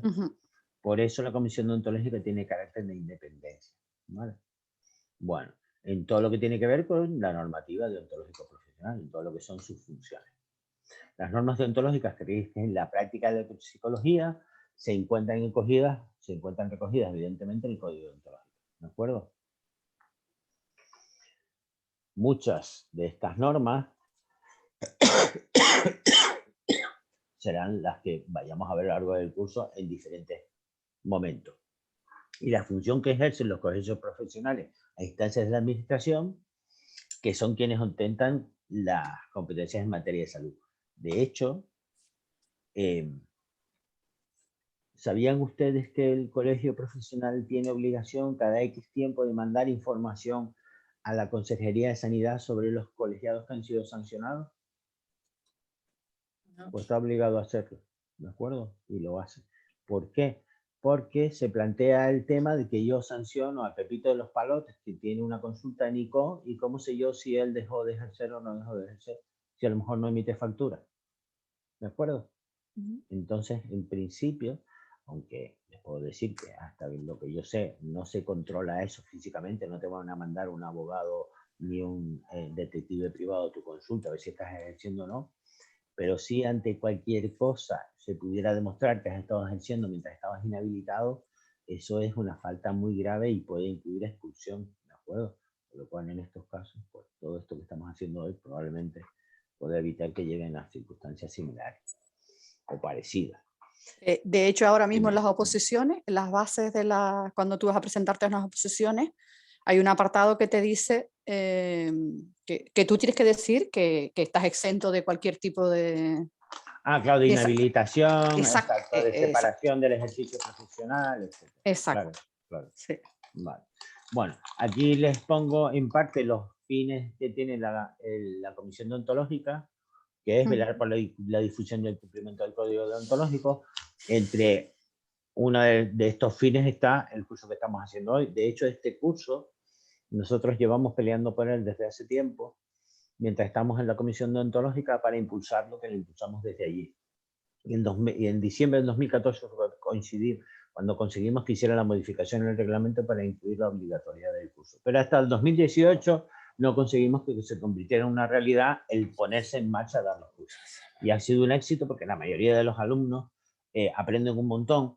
Incluso todos aquellos que entraron pensando que era una cosa obligada, que era aburrida, al final terminan pensando que no, que está bien, que sea más obligado tenía que ser, ¿de acuerdo? Pero verán que es muy útil. Bueno, entonces, cuando los profesionales de la psicología en la práctica omiten o incumplen algunos de los anteriores principios, lo que normalmente lleva al incumplimiento de algunos artículos del Código Deontológico, es lógico que entre en marcha lo que es el control deontológico, que en este caso lo ejerce la comisión. La principal razón por la que existen los colegios profesionales y por la que es obligatoria la colegiación es precisamente esto, ¿de acuerdo? Que hay un control deontológico y de los profesionales que lo integran. Las consecuencias de la mala práctica profesional no solo afectan a las personas usuarias de los servicios, evidentemente también al propio colectivo profesional y a la imagen de la psicología como disciplina, ¿de acuerdo? Al final resulta que uno ve que un psicólogo sale en la tele porque le dio por mezclar psicología más, yo qué sé, el Reiki o flores de Bach y tuvo un problema y al final el público termina pensando que todos los psicólogos mezclamos el chorizo con la velocidad, ¿de acuerdo? Y no es así, con lo cual al final uno puede estar dando una mala imagen de todo el colectivo que no está presente, ¿de acuerdo? Que se va a ver perjudicado por la acción de una persona que a lo mejor no tiene la competencia suficiente o no tiene la formación suficiente para darse cuenta de que hay que separar determinadas cosas que no se pueden ejercer al mismo tiempo que la psicología. ¿De acuerdo? La administración delega en los colegios profesionales el ejercicio de ese control. No lo hace la administración, por eso lo delegan los colegios profesionales. ¿De acuerdo? Que están compuestos, al fin y al cabo, por psicólogos, los que hacemos control de nosotros mismos. El procedimiento disciplinario está, por tanto, recogido en los estatutos y según los artículos del Código Deontológico que se vigila cumplir. En este caso, la Comisión Deontológica lo que hace es juzgar la práctica profesional en caso en que llegue una queja. ¿De acuerdo? Los principios que persigue el Código Deontológico son principalmente garantizar el prestigio profesional, promocionar el desarrollo técnico y científico de la disciplina y concretar y definir el comportamiento que se considera adecuado. Un poco lo que hemos estado hablando durante toda la tarde. En los estatutos se recoge el régimen disciplinario en el capítulo 9. Tienen los estatutos en el material también que está colgado en la plataforma. En el artículo 59 se menciona lo de que cuando nos colegiamos estamos aceptando la disciplina colegial, como ya les dije. ¿De acuerdo? Estamos aceptando que si metemos la pata nos puede pedir explicaciones la Comisión Deontológica. Meter la pata significa que nos llegue una denuncia por parte de un usuario al colegio acusándonos o diciendo que nosotros hemos hecho mal nuestro trabajo. ¿Vale? Ahora verás el procedimiento. Las faltas, según el artículo, creo que es el 59, el 60, se califican en leves, graves o muy graves, como ya les dije antes. ¿Qué es una falta leve? Una falta leve sería incumplir las normas establecidas por el colegio sobre documentación profesional. Por ejemplo, te digo que te apuntes en un listado y tardas en apuntarte. Te digo que me mandes el papel en el que pone el recibo de no sé qué y no lo haces. Es decir, son faltas relacionadas con aspectos de documentación. Otro, desatención de los requerimientos del colegio de informes y otros documentos que realice el colegio. Falta de respeto a los compañeros siempre que no implique grave ofensa a los mismos. Incumplimiento de las normas sobre publicidad profesional. En cuanto a las faltas graves, tenemos la acumulación en el periodo de un año de 3 sanciones por falta leve. Esto va a ser característico igual con las faltas muy graves, que las muy graves se pueden dar por la acumulación de las graves. La infracción de las normas deontológicas establecidas con carácter general, a esto se refiere a los primeros, creo que son 6 o 8 artículos en los que habla de los principios fundamentales y que de una forma o de otra casi siempre se terminan vulnerando cuando uno mete la pata en otro artículo. En cualquier caso va a ser una falta grave siempre, como mínimo, saltarse cualquier artículo del Código Deontológico es falta grave. Dime, Vanessa. ¿A qué tipo de incumplimiento se refiere sobre el tema de la publicidad profesional? Sobre la ahí en este caso puede ser, por ejemplo, el que, aunque esto todavía no lo he visto, ¿de acuerdo?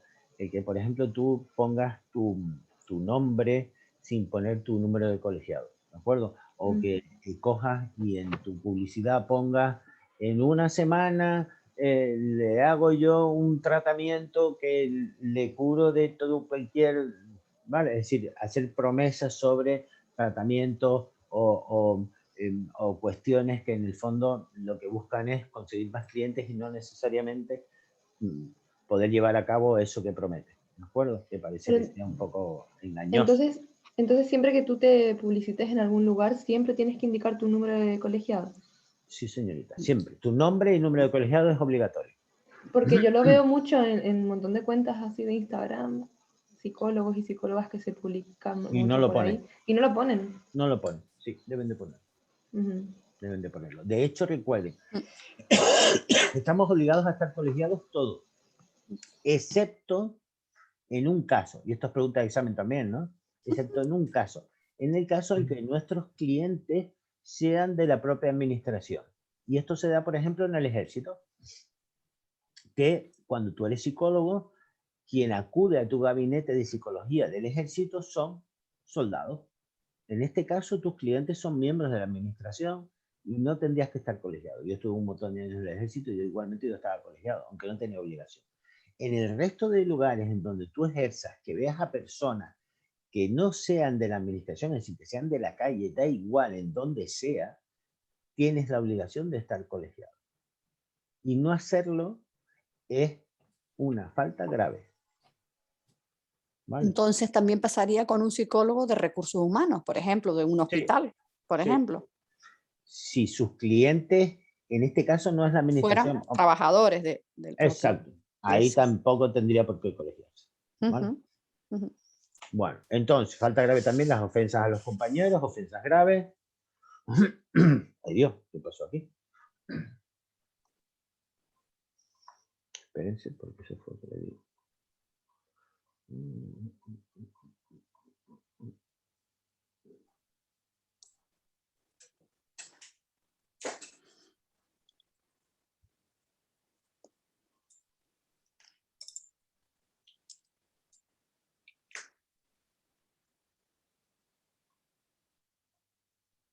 Vale. Y también serían faltas graves,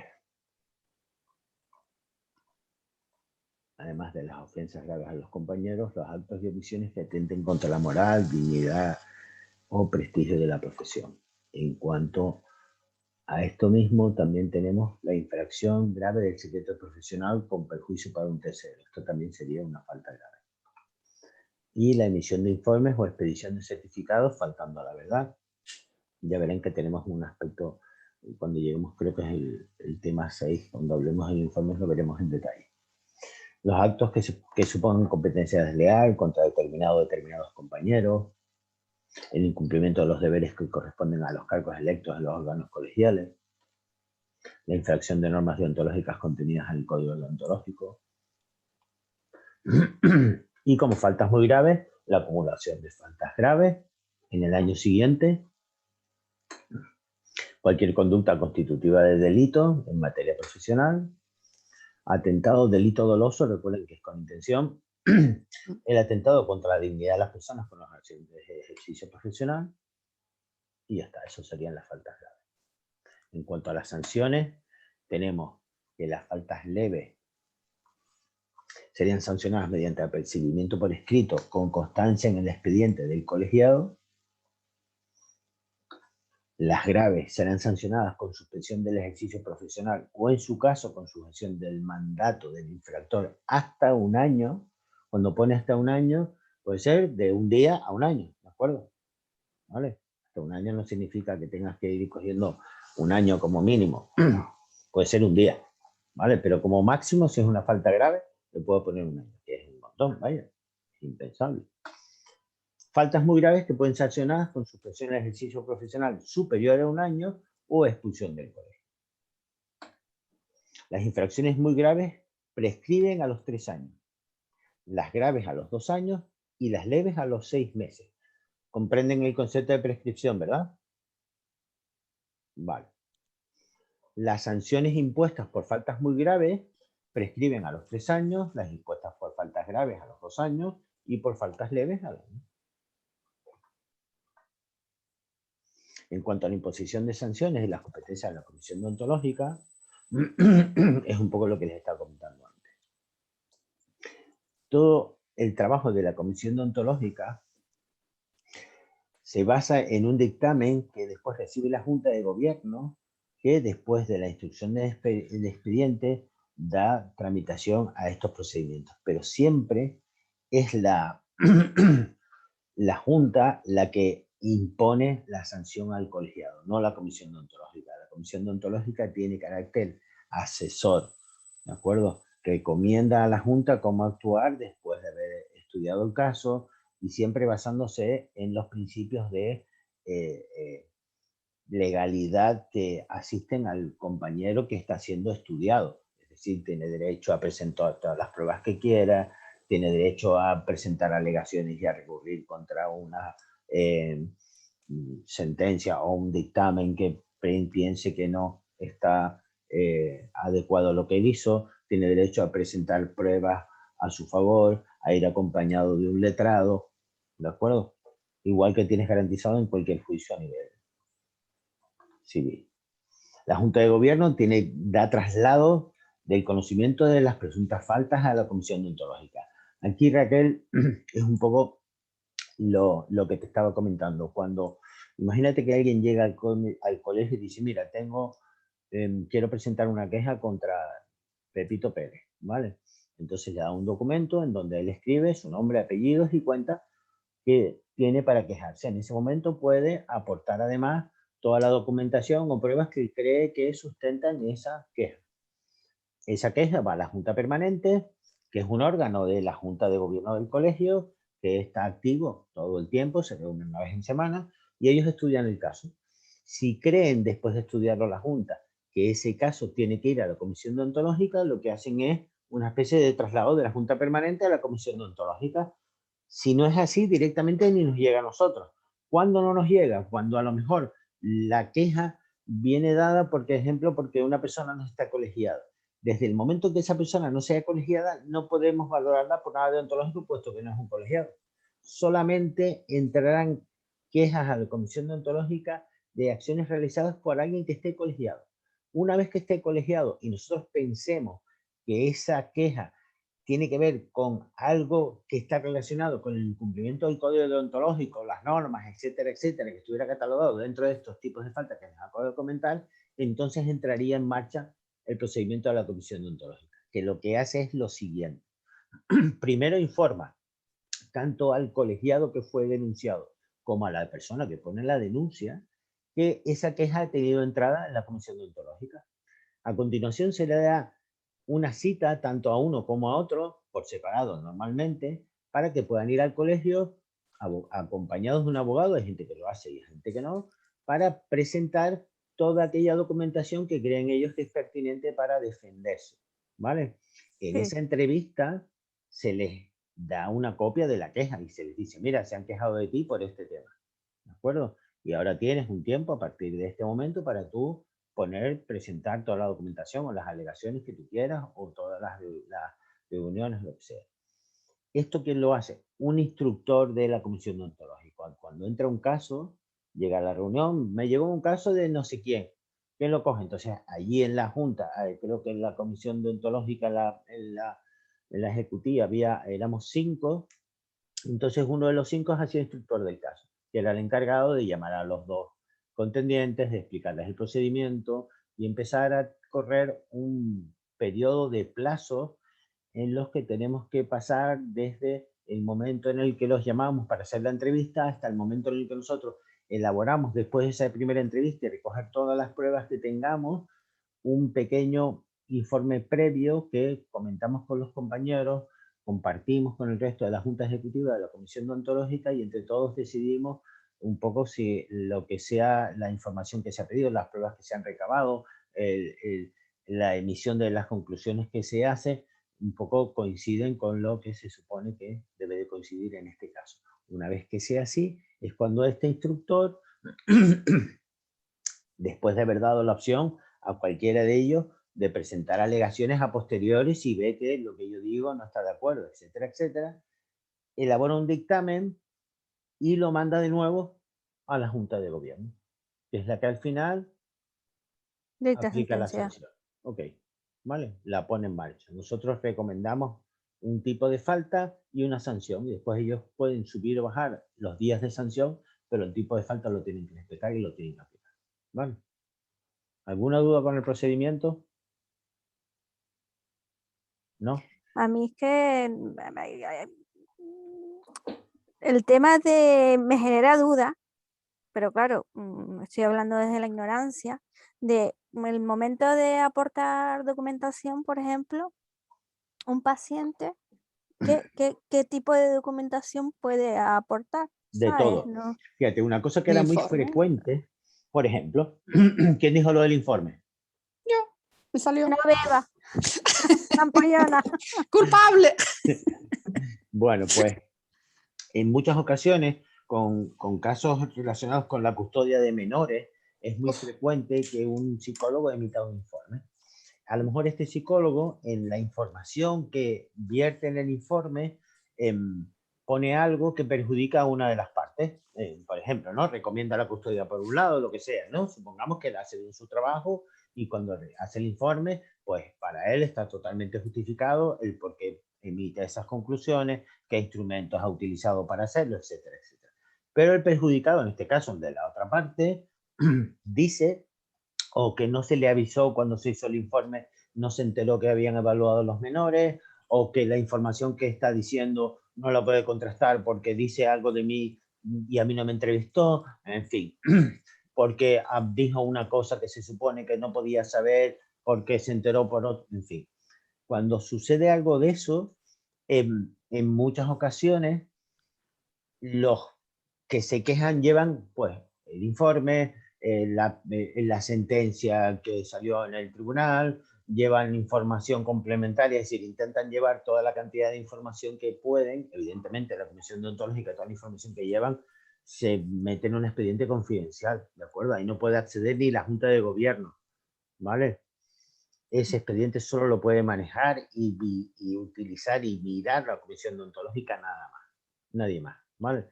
Entonces, una vez que llega esa información, la comisión la guarda, el instructor en concreto es el que la maneja y el que o bien decide ampliar esas pruebas porque quiera tener más información, vuelves a llamarlos, etcétera, etcétera, o bien la utiliza para tomar decisiones en función del contraste de esa información con la del otro. ¿Vale? Bueno, ¿cuáles son los artículos más infringidos? Generalmente el artículo 6, como les estaba comentando, como habla de tantos aspectos básicos sobre el respeto a la persona, la competencia, etcétera, etcétera, con mucha facilidad, cuando uno le da una patada al código deontológico, le está dando una patada a este también. ¿Vale? Casi de manera inevitable. ¿Por qué? Porque es un artículo que toca casi todas las actividades que realiza un psicólogo, con lo cual, en cuanto vulneres el 24, también vulneras el 6. ¿Entienden esto? Porque es un artículo más general, que habla de los principios básicos. Decimos que son los más infringidos porque son de los que más en su momento significaron quejas por parte de los ciudadanos. El artículo 48 también, con respecto a los informes, es decir, porque han sido informes que no eran claros, que no eran precisos, que no eran rigurosos, etcétera, etcétera, porque no expresaban el alcance, es decir, porque se incumplía lo que decía el artículo 48 con respecto a cómo y de qué manera tenemos que elaborar un informe. También el 12, que se habla especialmente de el uso de nociones, etiquetas, estereotipos, etcétera, etcétera, a la hora de hacer un informe que terminen devaluando o perjudicando a la persona de la que se informa. También es otro de los artículos que más se infringen. El 17, falta de capacitación, ¿de acuerdo? Es decir, que el psicólogo utiliza técnicas, instrumentos o métodos bien para los que no está preparado, ¿de acuerdo? O bien para los que no tienen idea y los utiliza mal o utiliza procedimientos que no son rigurosos, etcétera, etcétera. ¿De acuerdo? Artículos más denunciados.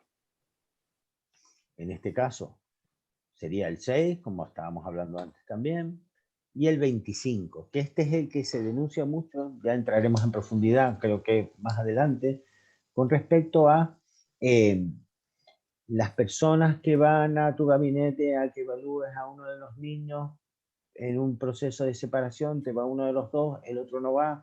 El tema está que yo tengo la obligación, según este artículo, de informar siempre a los padres o tutores en caso de que venga uno de los dos. ¿De acuerdo? Y si no puedo informar, o no informo, o no demuestro que intenté informar, hasta ahora me podían sancionar por esto, que era lo que les estaba comentando. Si el otro llega y dice, mira, es que a mí no me avisó, a mí no me dijo nada, no tengo ningún papel ni tengo nada en el que me hayan dicho que mandaron a mi hijo al gabinete a ser entrevistado, nadie me dijo nada. El psicólogo, en ese caso, ha pasado muchísimo, no pidió a la otra parte o él no se aseguró por su propia cuenta de intentar localizar al susodicho por medio de un burofax o de lo que sea, o simplemente le dijo a la otra persona, oh, llámalo tú, que yo no puedo, a ver, que tú, que lo tienes más cerca, lo que sea, y el otro no lo hizo, y como en la comisión deontológica no pueda demostrar que tiene algún documento, como por ejemplo el resguardo de un burofax en el que intentó ponerse en contacto con esa persona, lo van a sancionar seguro. ¿Por qué? Porque es posible que el no avisar, no solo no avisar pueda ser sancionado porque estás incumpliendo el artículo 25, sino porque te hayas puesto a hacer evaluación o intervención, sobre todo intervención más que evaluación, ya lo verán, sin pedir permiso al otro progenitor. Siempre que éste no haya perdido la patria potestad, ¿de acuerdo? Que no es lo mismo que la custodia, ya lo saben, ¿verdad? Bueno, ya saldrá más adelante, si alguno tiene una duda entre estos dos conceptos lo hablamos, ¿vale? Pero si es así, normalmente implica una sanción. Bueno,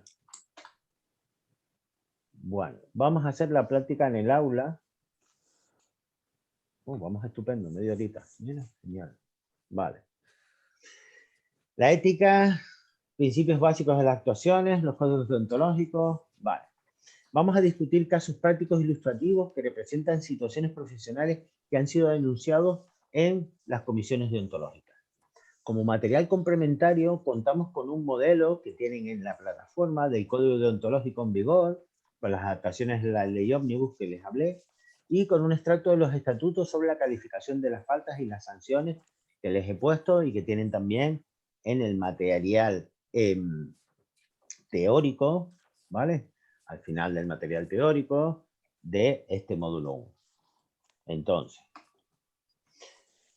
después de tener este tiempo para estudiar cada uno el que le toque, estos grupos hacen como si fueran comisiones deontológicas, se reúnen entre ustedes, ahora les diré cómo es la plataforma, y entre ustedes opinan qué les parece el caso que leen, que es cortito, y qué tipo de artículo creen que se ha infringido, cuál es el número del artículo que se ha infringido, qué creen que es lo que se ha vulnerado, si es que es así, y qué tipo de sanción recomendarían, qué calificación le daban, si es leve, grave o muy grave, y qué tipo de sanción recomendarían.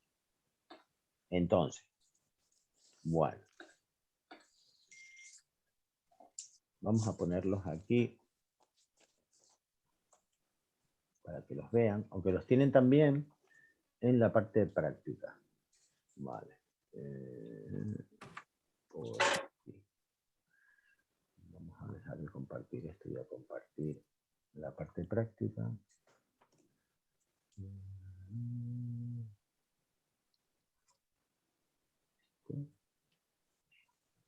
Vale. Ahora ven solo el PDF, ¿verdad? ¿Sí?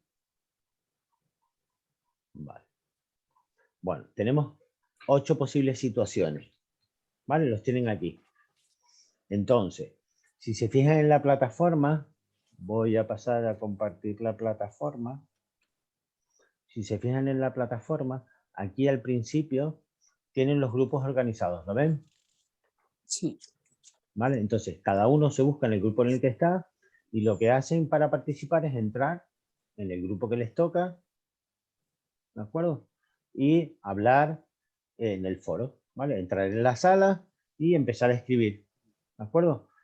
Sobre el caso que les ha tocado. De manera que, en este caso, al grupo A le toca el 1, al grupo B el caso 2, al grupo C el 3, y así. ¿Han entendido? ¿Vale? Entonces, tenemos, son justo las 8, las 7:30 horas, tenemos hasta las -15, ¿vale? ¿Cómo? Para 15 minutos. 15 minutos. Domingo yo no estoy en ningún grupo, ¿Cómo va a ser eso? porque Ah, yo no claro, sé, porque yo no entraste, es figuraba. verdad, porque no estabas en el listado, Vanessa. Vale, pero espérate porque enseguida esto me pone.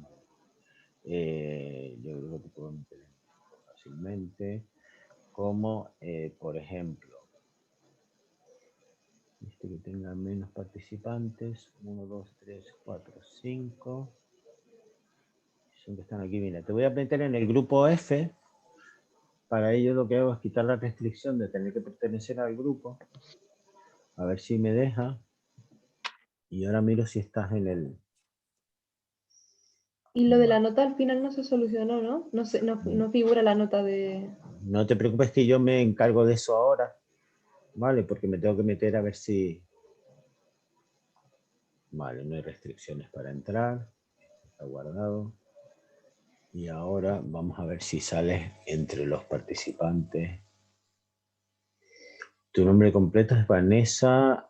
Mira, si estás entre los participantes. Vale, o sea que yo creo que puedes entrar. Te voy a poner, te dije en el grupo F. Vanessa, Sí, sí, me dijiste en el F. en el F. Entonces, te voy a poner aquí en el grupo F.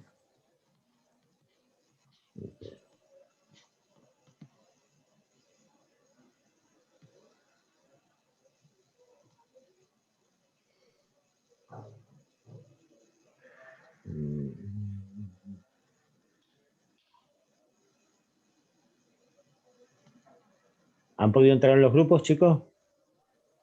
Yo sí, Somos 4. con ahora Laura mismo. solamente. Vale, bueno, es posible que no estén llenos del todo, pero bueno, con los que estén, ¿de acuerdo? Vale. En los grupos. Ah, vale. Mira, Vanessa acaba de entrar. Sí. Ok. ¿Entró Vanessa? Ah, Sí, estupendo. sí, Entré. ya Vale. está, ya está. Genial. Pues venga, Sí. estupendo. Venga. Pues entonces les voy a dejar compartiendo. Una Vale. pregunta, Domingo, Dime. perdón. Pero bueno, no, Entonces, lo hacemos En en los prácticos. relación a los artículos que acabas de comentar ahora, ¿verdad? lo hacen en relación a lo que hemos estado hablando, es decir, al código deontológico, que lo tienen en el material, Sí, a los estatutos, que los tienen también ahí, pero cada grupo con el caso que le toca. sí, sí. ¿Vale? Vale. Ok. Venga, ¿alguna duda? Sí, No, no. yo Dime. me veo sola en la sala, no sé si estoy sola en mi grupo. Lucía, ¿en Sí. qué grupo estás? Sí, ¿En el grupo? sí, de casa. C de casa. A ver. Se supone que estás con Lucía González Dorta, Laura No, Mesa. soy yo. Ah, vale. Laura Mesa, Ariana Muro, a ver si Ariana tampoco está. Silvia Peters, creo que tampoco está. Y Carla Rodríguez Delgado, que tampoco está. Pues sí, es verdad que está sola. Bueno, pues, Pobrecita. bueno, ármate La de pobre. valor, que tú puedes. Vale. Te Vale, tocó el tercero. Pues venga, vale. ánimo. Vale, venga. Bueno.